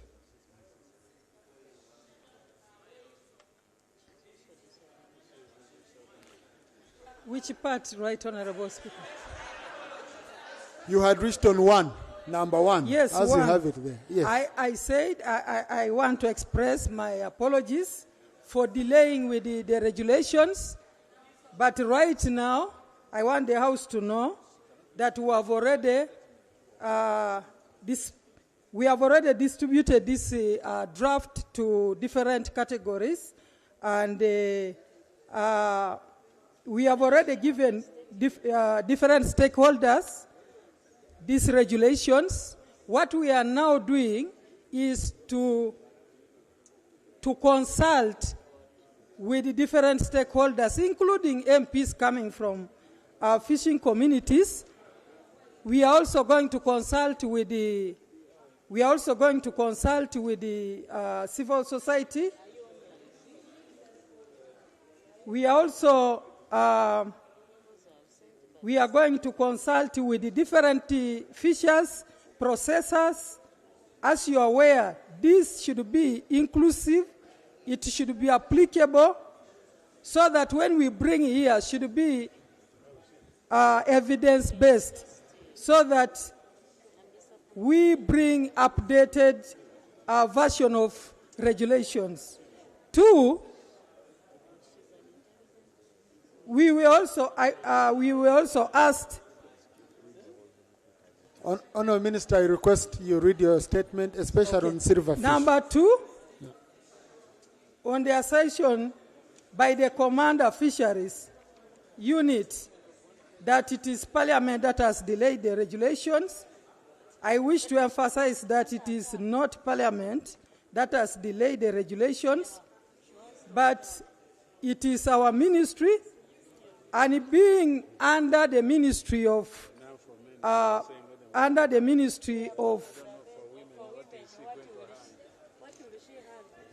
APU being the commander under the Ministry of Defense, might have assumed that Parliament is the one that passes the regulations. We are going to write to the ministry so that we can interact with and harmonize the position. I also want to wish to clarify that my ministry banned the use of hurry-up, not the silver fishing. In my statement, I advise silver fishers to use other methods, not hurry-up. The fishers know these other methods by different names, such as chota-chota, lampara. These methods, Right Honourable Speaker and colleagues, these methods must use nets with mesh sizes that are not more than 10 millimeter for Lake Victoria, and for Lake Albert and Kyoga, they should not be more than 8 millimeters. The dimensions of the nets for each fishing vessel should be of horizontal length not more than 90 meters and depth of 14 meters. For Lake Victoria, 16 meters for Lake Albert, and 4 meters for Lake Yoga. The use of hurry up. Honorable colleagues, the minister is reading a statement. We told her to bring a statement, so we cannot start bringing order. Whether the information is wrong according to you or not, that's what she has brought. So The you can use of give hurry us, up. Honorable Minister. Right, Honorable Speaker. and Honorable colleagues. Minister, please. I think you need to read the rules properly. When the speaker is speaking, you keep quiet. Thank you. We can't continue, huh? Because now a member has raised the matter, he must answer. Okay? Huh? So, honorable colleagues, whether you agree with the information or not, you'll be given a chance of rebuttal so that you show, no, Minister, the information you've given is misleading. Okay? But we can't stop a minister from reading a statement because we consider the information inaccurate according to us. So, Honorable Minister, conclude your statement. Right, Honorable Speaker, the use of hurry up has not been allowed and will remain banned. Silver fishing is allowed only during the dark phase of the moon, that is 15 days per month, and only waters more than 2 kilometers from the shoreline. All fishers are advised to seek guidance from their respective districts and the MAIF staff, technical team that we have at the districts and sub-counties. I thank you, Right Honorable Speaker and colleagues. Thank you for listening. Thank you. Honorable colleagues, in the public gallery, we have our elders who worked for the East African community, former employees of the East African community. They had come to listen to the statement from the minister. I think Government Chief Whip, I will request you to step out and consult with the Minister for East African Affairs to know when the statement can be ready so that they go when we've told them, at least when we are going to handle their issue on the floor. And then you can report back. So thank you. Now, the issue was raised by Honorable Migade and supplemented by Honorable Kabusu, and then Honorable Susan Buvuma had also raised the same. And she's the shadow minister. Honorable Kabusu, no, the rules require us to start with the ones who raised the issue. Thank you, Mr. Speaker. Mr. Speaker, the minister's statement, like you said, was a short one.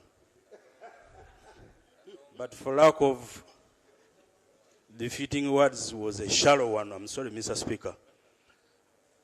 Shallow in nature that it did not touch the situation as it is in our fishing water bodies. Mr. Speaker, on Lake Victoria, there is a problem between the Nile perch fishers and the silver fish fishers. These ones are all licensed by the Ministry of Agriculture, Animal Industry and Fisheries to engage on waters. And when the Minister of Agriculture, when the Minister of Fisheries suspended or banned fishing, our fishers since January have been waiting for further guidelines and directives from the Minister. That notwithstanding, Mr. Speaker, I do not know whether, like I said last time, whether the Minister of Fisheries is in charge or is in captivity. The directives, Mr. Speaker, the Minister has no enforcement mechanism of all the orders and directives they make. As per the situation is, it is now the UPDF. There is a unit called Fisheries Protection Unit that has deployed, every district has a sector command. They have deployed soldiers headed by captain and other lower rank soldiers to implement. The commandant of that unit has been going to every fishing district, opening up and she was saying on a humanitarian ground that I'm giving you 2 weeks, 2 days. And for my case, I'm not a politician, but the politicians have failed to help you. And for that reason, we came here, Mr. Speaker, to ask guidance that we made a bad law. Whether the minister knows all that is going on our bodies, on our water bodies, and why does the minister give different guidelines and the enforcement people also give different guidelines? And finally, what should our people take? Because now, Mr. Speaker, Parliament is watched by our members of public, and the implementer or the enforcer said go and fish. The minister says we have banned. What should our people take? Thank you. Now, honorable colleagues, there is what I got. Because when I was in Hoima for Princess's Thanksgiving, and then also when I went to Jonam for the burial of Honorable Emmanuel's dear wife, this issue came up, the one of silverfish, strongly. And it seems the public had gotten it that there is a blanket ban, totally no fishing silverfish.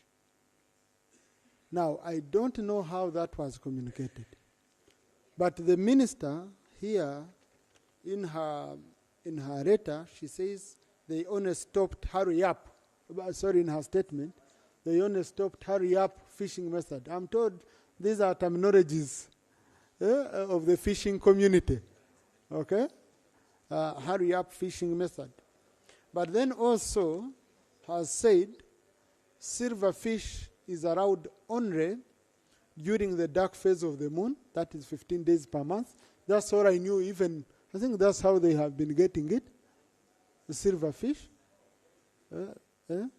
Then and only in waters more than 2 kilometers from the shoreline. So, honorable colleagues, what I'm going to do this Thursday, okay? Let us have a meeting. The minister, the commander of the Fisheries Protection Unit, and the MPs from the fishing community. Okay? Let us have a meeting in the conference room. I think we can do 11 a.m.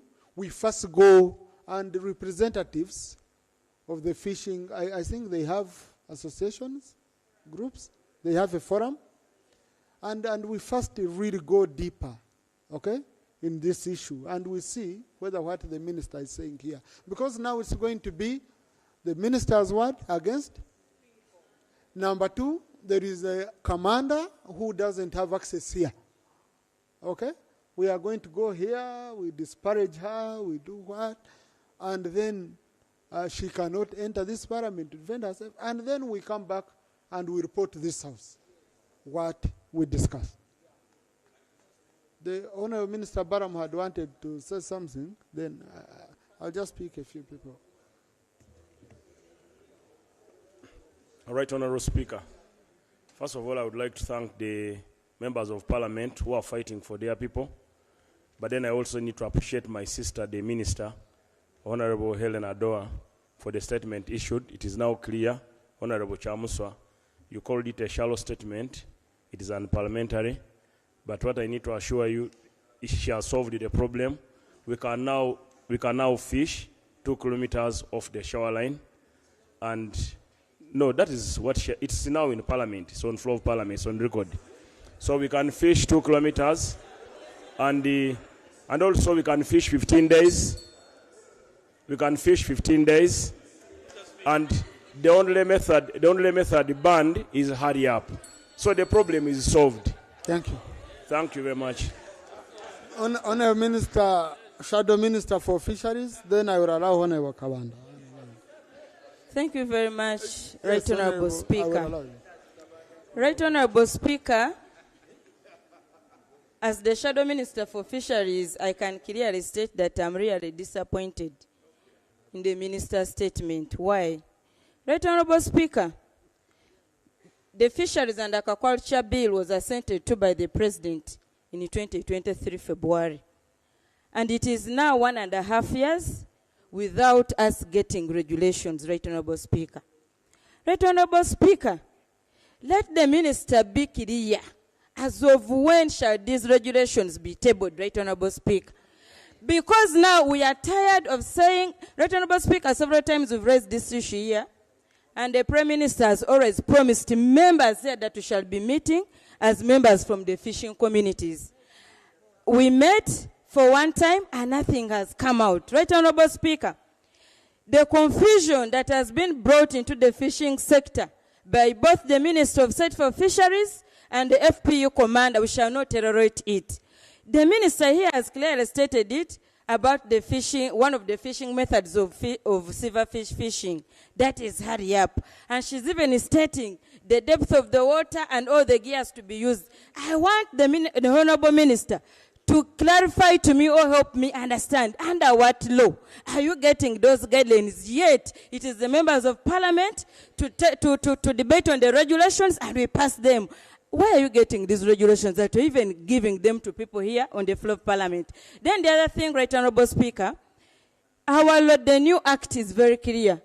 The UPDF Fisheries Protection Unit is not supposed to be on the lake.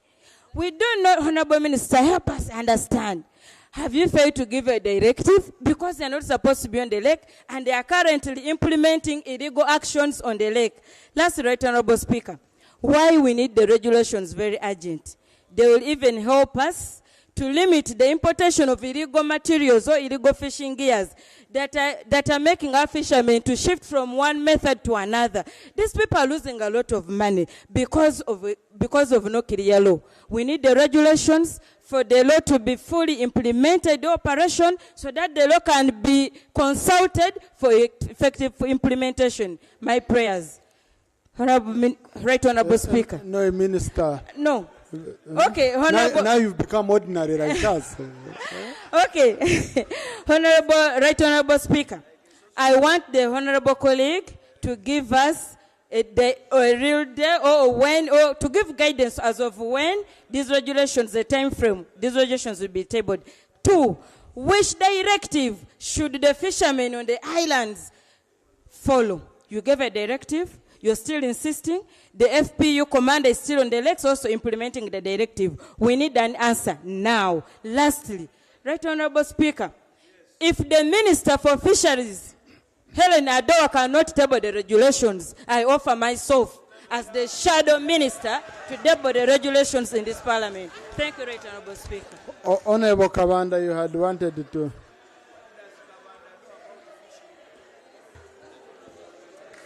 Thank you, Right Honourable Speaker. And mine was just a suggestion because we have already guided on this.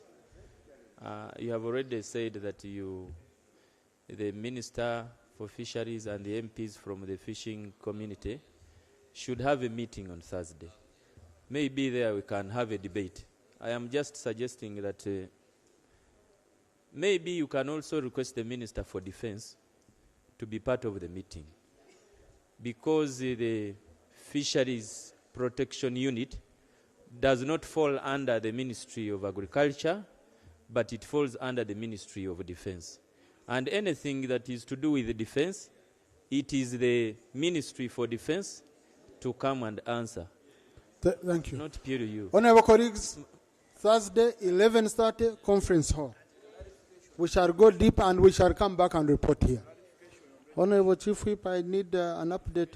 But Honourable Minister, the issue of regulation is not for negotiation or begging. It's a requirement of the law. Within 1 month, we need the regulation. Because we cannot wait all this long, I don't know what the problem is. Yes, Honourable Minister. Most obliged, Right Honourable Speaker. Right Honourable Speaker, as a minister, I can't just bring my own regulations without consulting with the stakeholders. Because when you bring your own regulations, you have not consulted a man down on the ground, it will be difficult. Yeah. But since you have said 1 month from now, we want to promise that we shall bring the regulations. Thank you. Allow me, Right Honorable Speaker, also answer what they have raised, with your permission. No, we are going to go into this maybe in summary.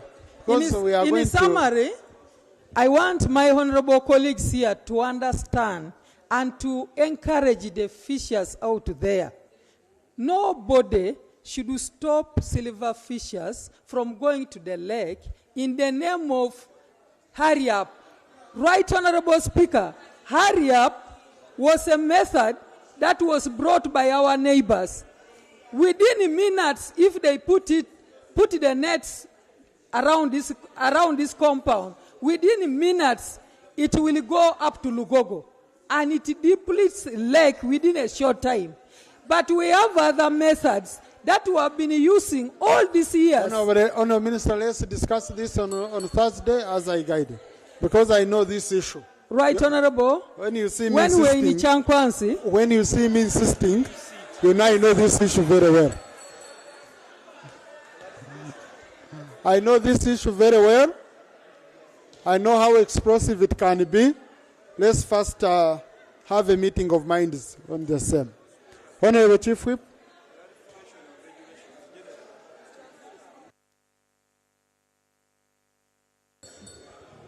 Right Honourable Speaker, on the assignment you gave to me, I consulted with the Ministry of East African Community Affairs, and they have asked for 2 weeks in order for them to come and update the House on the subject matter raised by Honourable Dr. Opio, and I wish to further undertake to also put it in writing to them. But they have undertaken within 2 weeks, they can update the House. Thank you. Yes, Honourable Do. After Honourable Cooper. But we are not reopening matters I've decided. I've ruled on. Yeah. Right Honourable Speaker, this matter of the former employees of the East African community, one time it came here, there was a brief statement made by the minister which was disputed. She had indicated that she was in touch with the claimants, our elders who are up. And I remember one of the honorable colleagues from, I think, Honorable Waki Corner, also gave testimony that such a meeting had not taken place. So as these 2 weeks they prepare, would it be okay if the ministry touches base with the surviving members who are here, so that they can have a discussion, and by the time they come back here, they have harmonized some of the things, and we avoid going back and forth. Thank you. That would be very helpful. And I think Honourable Government Chief Whip, that's on the same. Honourable Cooper? Yes, Honourable Cooper?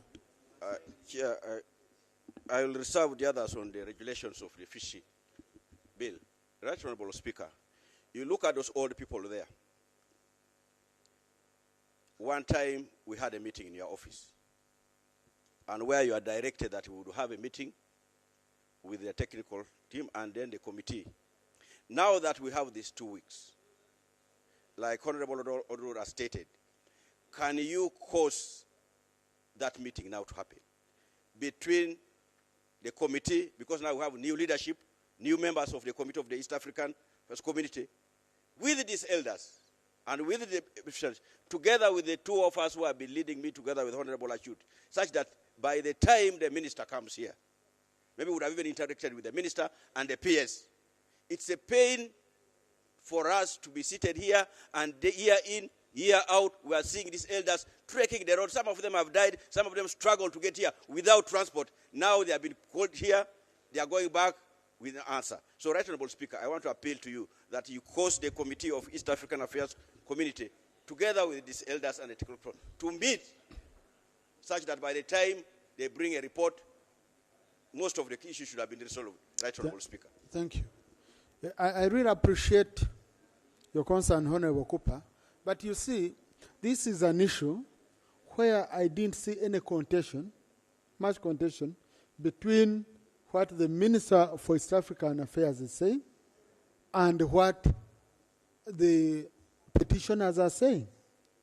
Because the Minister for East African Affairs is saying, look, the ones verified, there is money. Okay? She's saying there is money. And she says, we have even put in papers calls for these people to bring the documentation. Some of the documentations are not complete and all that. So it's not that there is unwillingness, no. But it seems somewhere, somehow, things are not adding up. So when I say, when for example, I rule that they meet the committee, it means the committee also now goes to also meet the other technical people and coming back to report a wrong process. I think the easiest would be the minister to meet the group, okay? And with the two lead colleagues who have been on this, and then we narrow down the issues. By the time of that meeting, Honorable Cooper and Honorable Achut, you can narrow down the issues. We go to the minister knowing which issues are we looking at. Right, Honorable Kadaga, you said you have money, but you don't have people to take the money. Right, Honorable Speaker. So, I want to plead. So I don't want to assign this issue to the committee. It will again be repeating. I don't know which report the committee will present that is different from the one they presented last time. So let's handle it with the minister, government chief whip, coordinate this meeting so that the association, the team, can meet with the Minister for East African Affairs. Honorable Achut. Right, Honorable Speaker, I request that in that same meeting, the Ministry of Finance also be present, because one of the key issues is that Ministry of East African Affairs has already submitted files to the Internal Auditor General under Ministry of Finance for verification. It is now almost a year, but the Internal Auditor General has failed to get back to the Ministry of East African Affairs with the computations so that they can compile a budget and present to Cabinet for approval.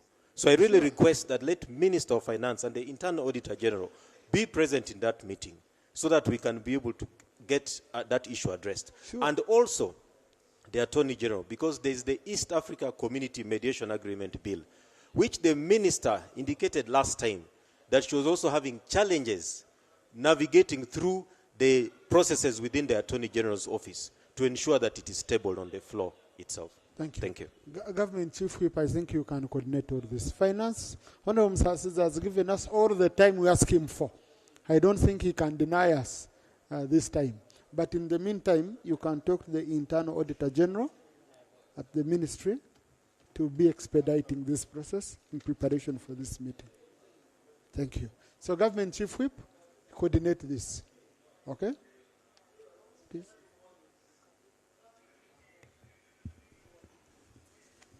Right Honorable Speaker, the records available indicates that this matter has been around for some time. And from what I've found out on the 27th of April 2022, the Honorable Opio raised the same matter, which was responded to that time by the Ministry of Public Service. I don't know under what circumstances. Should have been East African Community Affairs. I am also informed that the Minister of State for East African Community Affairs was invited or summoned by the committee recently, and they also interacted over the same. I believe progress is being made. You have charged me with the responsibility of coordinating. I will coordinate Honorable Opio to lead this team, first to meet with the Minister of EAC, but later the Minister, as committed, should also update the House on the progress made to pay these senior citizens. Honorable colleagues, tomorrow we shall also be like them. It is important we consider their matter and we have it resolved. Thank you. Next item. Item 4 on the other paper, motion for adoption of the report of the Public Accounts Committee, Central Government, on the Auditor General's report on referral hospitals and specialized health institutions for the year ended June 2023. Debate ensues. Thank you. Honorable colleagues, we are going to do 30 minutes of debate on this, and then we receive other reports, because we have the report was presented last Thursday. So if you didn't read, please don't crack. Yes.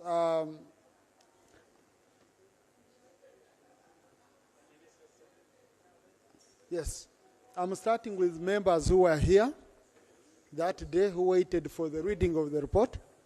I put down their names. They are the ones I'm giving priority during the debate. Yes. Please. I have colleagues who left here at 8:45. So it would be unfair for me if I don't give them priority. So I'm trying to see some who are here. Honorable Katabaz Francis.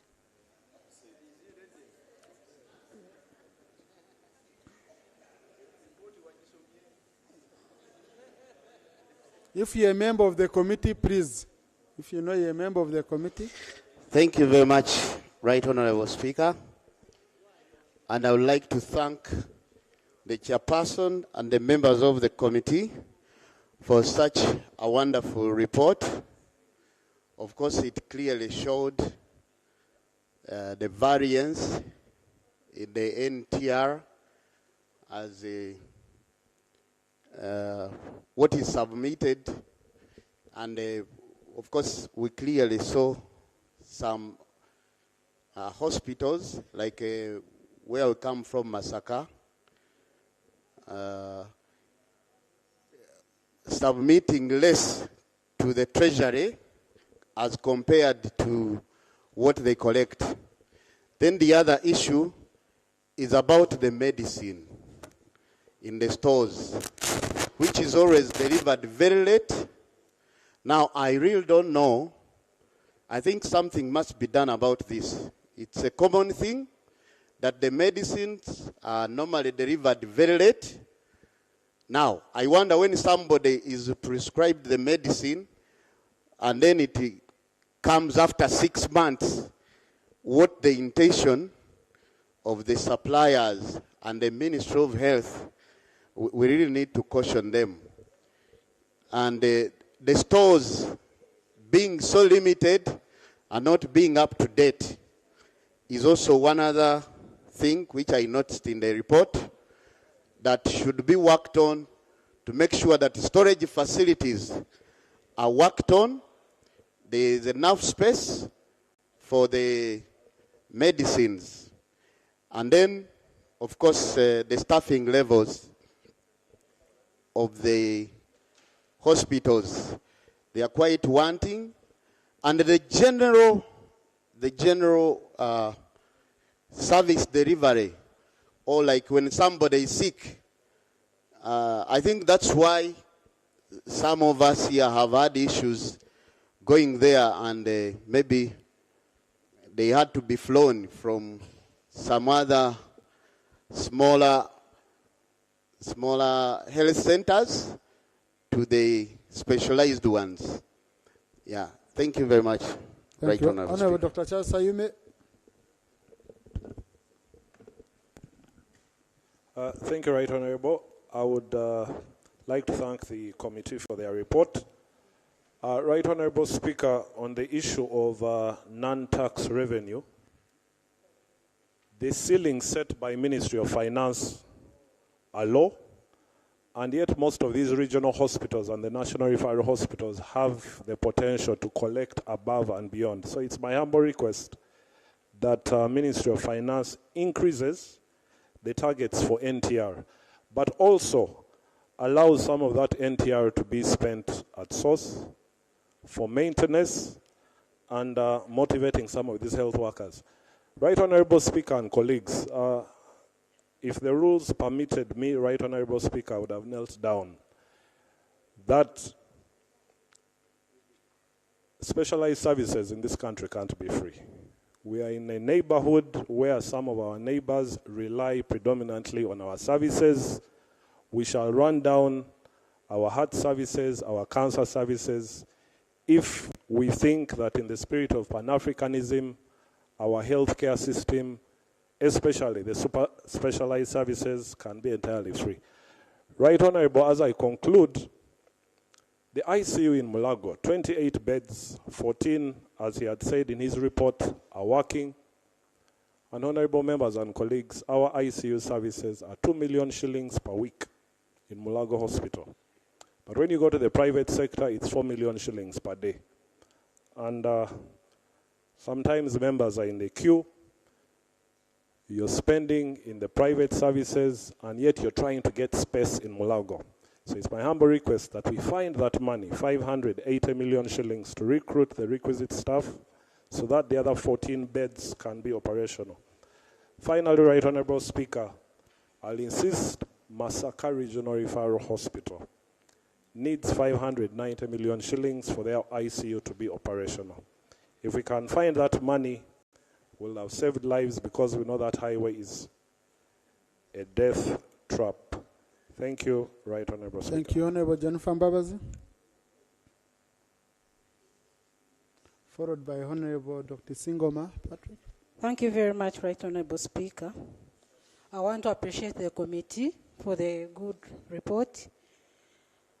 My submission is going to on two areas. One is on NMS delayed delivery of drugs to hospitals. Right Honorable Speaker and colleagues, whereas we know that delivery of drugs in hospitals is a very big problem in this country, but we should not only look at one NMS as the only problem. We should also look at different factors. In this case, where we noticed that even some hospitals would receive drugs after 6 months. There would be delay of delivery 6 months and beyond. But as government, we also need to check our house. We need to check ourselves. How is the factor of release of funds to this entity? What is the process of procurement? We should also not ignore the time prior to market authorization. All these are the factors that cause delay. It is a chain. So as we look at, as we classify NMS, we should not do it alone, single-handedly, but check out on the issues like delay from national and regional approval and value assessment processes. All those are the factors that lead to delay of drugs to hospitals. Right Honorable Speaker, we also have a problem of quality of drugs. These drugs that are delivered in hospitals, some of them are no longer of quality. For example, malaria drugs. I find that people are not cured by one dose of malaria these days. You either have to take 2 or 3. So I wonder, and I want to Ministry of Health to take interest. What does this imply? The other one is on NTR, non-tax revenue. For money to be collected and not remitted to the consolidated fund is a big problem. It is affecting service delivery of these hospitals. We also noticed that Masaka has 3 hospitals which is receiving money, but with 3 accounts that are not, that money is not remitted to the consolidated fund. So as we look at the causes of delays of these drugs to hospitals by NMS, we should look at all these factors that cause the chain of delay system. I beg to submit. Thank you, Chair. Thank you, Honorable Singoma. Followed by Dr. Yunus Apio. Thank you very much, Right Honorable Speaker. Right Honorable Speaker, I would like to join my colleagues also in appreciating the good job done by this committee, Honorable Chivumbi and the team, for producing a very, detailed and informative report. Right Honorable Speaker, my attention is drawn to the utilization of warrants. There is a table 3 on page 20. It gives us an insight on how the money released by Ministry of Finance was utilized by the regional referral hospitals. And we see that out of a total of 545 billion, only 95% was used. That was 517 billion, leaving a total of 27.2 something billion unutilized. Right Honorable Speaker, this is a colossal amount of money. And I note that actually the causes of the underutilization is multidimensional. so many dimensions come in, to inform this kind of problem. And one of the major ones, especially which we are suffering from in Hoima, is the lack of enough funds, enough budget provisions, to accomplish established projects. In Hoima Regional Referral Hospital, we have a project which we began, where Ministry of Health put aside, I think, 1.15 billion shillings to construct the maternal and child health care project. This project was supposed to accommodate, the initial plan was for it to accommodate 120 patients total. Later on, the Ministry of Health they changed the design, and the project is now supposed to accommodate 250 people. But this also had the implication for the budget provisions, because it meant that the foundation had to be changed. Now, the 1.15 billion is sitting in the Ministry of Defense. For a whole year, it has been sitting there, because the ministry cannot construct, the foundation design was changed, and it now needs 3.5 billion shillings. This money is not there in the budget. It is not even among the unfunded priorities. So we are there.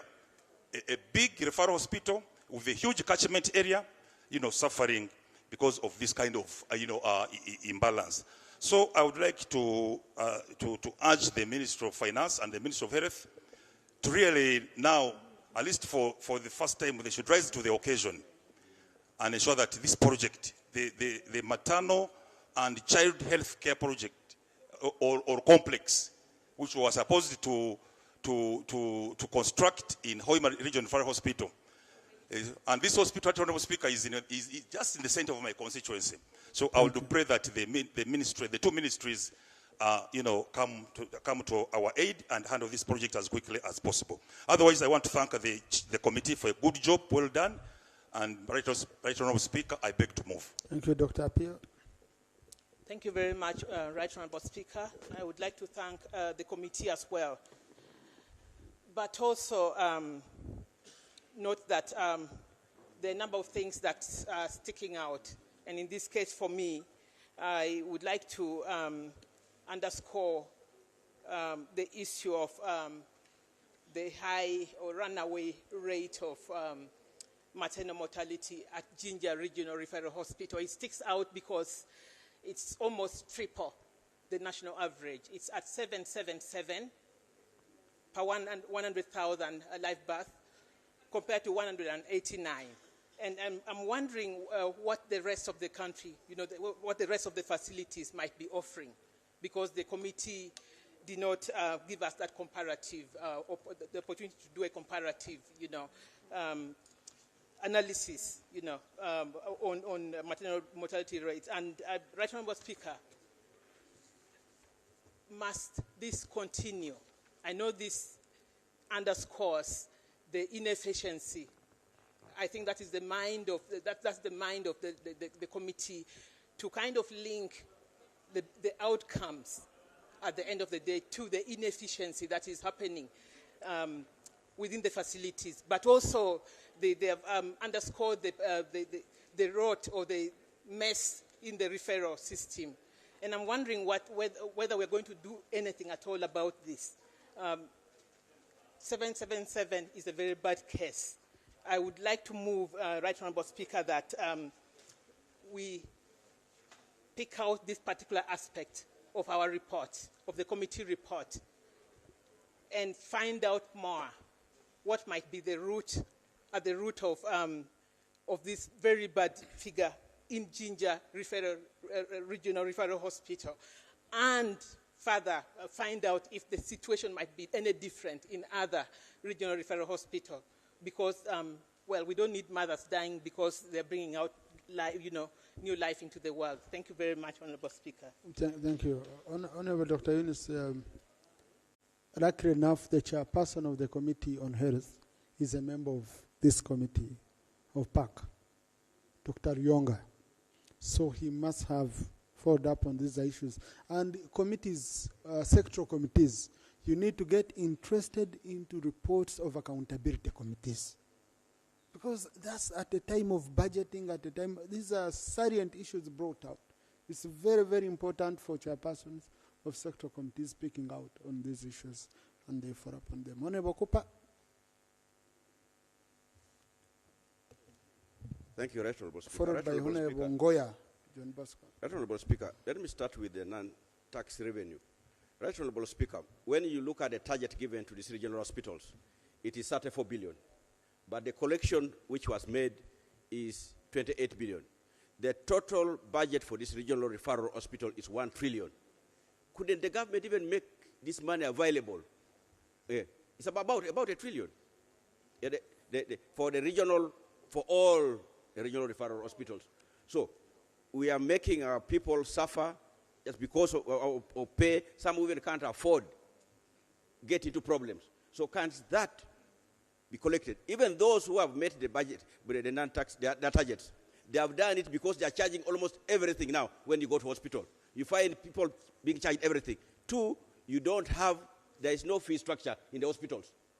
And it has also been brought out in the report. So can the Minister of Health tell us why this is so? Why we don't have a uniform fee structure in all these hospitals? Because you are leaving it to the accounting officers to determine the rate at which they charge the patients. Right Honorable Speaker, when you come to the issue of delayed deliveries of drugs, this is sentencing our people to death. Look at a case of Mubende. 6 months, no drug was delivered.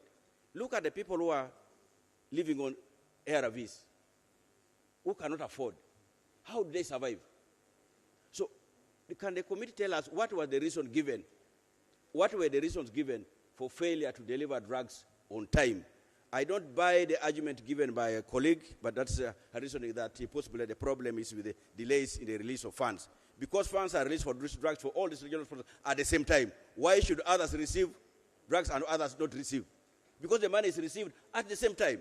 So that must be addressed, Right Honorable Speaker. There are cases of like Arua, it took 46 days before the drugs were delivered. How do people survive in those areas? Mbale, 69 days. So how will they be surviving? Those who cannot afford drugs. Look at Fort Portal. 3 months, so how? So I think this is what the Minister of Finance, Minister of Health, please help our people. Help our people and find out what is the problem. Because I don't think it's a delay in the release of the funds. Because why should others get on time? There must be a problem with the national medical stores. As I conclude, Right Honorable Speaker, there is the issue of this ban on the recruitment of personnel. Let the ban possibly apply to other areas. But areas that concerned about life, surely public service should really make exceptions to some cases. Yeah. There should be some exceptional cases for the health sector because it's about life. If you are not healthy, you cannot be able to do anything. You cannot be able to vote. You cannot be able to mobilize for your party. So why can't they consider them? So, Right Honorable Speaker, I want to appeal to government, and especially public services. The ban on the health recruitment of the staff of the health sector should be really lifted. But also you have seen, Dr. Yume was giving us an example of the equipment that we acquired. The equipment are lying, they're going to run obsolete because we don't have the staff, the technicians. Why would we put a lot of money to acquire all this equipment, but there are no staff to run them? How are we planning? Honorable Musa Sisi, you are Minister of Finance and Planning. Plan such that we are able to have these equipments run. Otherwise, it's going to be a very, very big problem and a vote of no confidence on the leadership of this country. So thank you, Right Honorable Speaker. Thank you. Honorable Ngoya, John Bosco, Honorable Adriko Yovan, Honorable Soromori. Thank you so much, Right Honorable Speaker. I want to join my colleagues to thank the committee for the good job. Moroto Regional Referral Hospital actually serves a big catchment, including part of South Sudan and parts of Kenya. And the report actually indicates there are lots of drug stockouts and non-delivery of medicine and medical supplies to that particular facility. But also, it actually notes that there is a reduction in releases to the referral hospital, particularly in Moroto.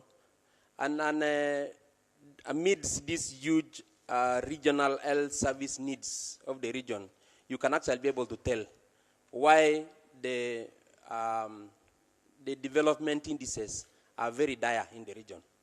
It is one reason why the Ministry of Health needs to be able to take keen interest about what is happening in Moroto General Referral Hospital. 2 or 3 months ago, all the Karamoja leaders had actually an opportunity together with the Secretary General of the NRM to move around the hospital. And you could actually be able to attest to some of the report that this particular committee has actually indicated. You actually realize there are some key equipment that have not been installed. We had a scanner that had actually stayed outside of the building where it is supposed to be housed for close to about 5 months. Just imagine. And in such a region where there is road traffic accidents, there is no scanner, there is no MRI. People have to actually move to Soroti, they have to move to Mbale. So there is need really to be able to look at this critical resource, this critical facility for the region. It is also, you also realize that at the point when the Moroto General Referral Hospital is not providing services, St. Kisito's Hospital, Matanya, has actually been very instrumental. This is a not-for-profit facility funded by the donations from the Komboni missionaries. When they were celebrating their 50 years, there was an appeal that they need to be recapitalized. They asked government to see if they can be able to deal with the 600 million debt that have actually accrued to them. So there is need also for the ministry, together with the office of the president, to be able to recapitalize. Part of the promise they actually made on that day of the Golden Jubilee was that they are going to recapitalize the hospital. Just imagine such a facility providing not-for-profit and actually struggling. We actually need to be able to see how we can actually be able to help them. Thank you so much. Thank you. Thank you very much, Right Honorable Speaker. I want to join my colleagues to congratulate this committee and also to thank you for this opportunity. Right Honorable Speaker, Arua District, we have a lot of problems on the side of the health sector. One, poor service delivery at the health center, and no lack of supervision. And if you go on the ground, you will see people are suffering at the health center. And also, if you take Arua District, for a constituency, we don't have a health center 4. We have all health center 2, health center 3. One is called Bondo Health Center 3, Logid Health Center 3, Lazeb Health Center 3, then Ajia Health Center 3. And the distance from Vora up to Arua City, where the referral hospital is very, very far. And we don't have the transport. We have only one ambulance, which is that Arua City. But from Vora up to Arua City, you will see sometimes people are now suffering.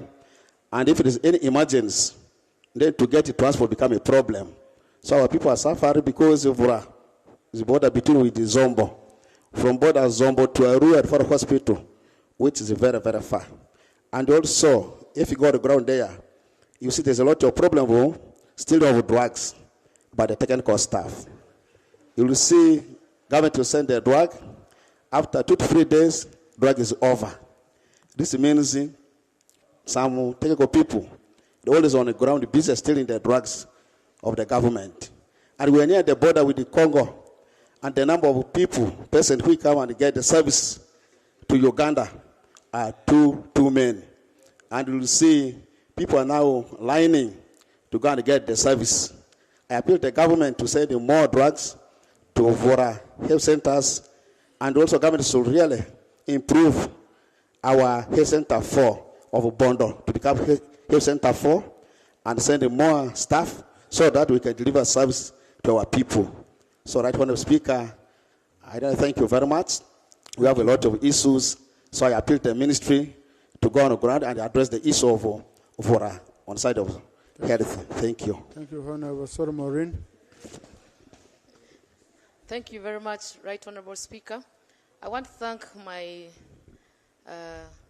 honorable colleague who presented a very elaborated report. First of all, Right Honorable Speaker, Arua Referral Hospital does not only serve the people of West Nile. Knowing that we are located at the borderline, we do serve across the borders, the people of Congo, including South Sudan, who also come and get treatments from Arua Referral Hospital. However, Right Honorable Speaker, if it may interest the Ministry of Health, in most of the referral hospitals, take interest in labor suits. The labor suits that were constructed there have become very small in size. Women are giving birth on the floor because of the population. And you know, for Arua City, the referral is located in Arua City, it is worse because we have influx of refugees. So we cannot say that referral is only meant for the people of Uganda, yet the refugees are also part of us. So, Honorable Minister, you need to plan to expand some of those labor suits, not only in Arua referral hospitals, but all referral hospitals. And then secondly, Right Honorable Speaker,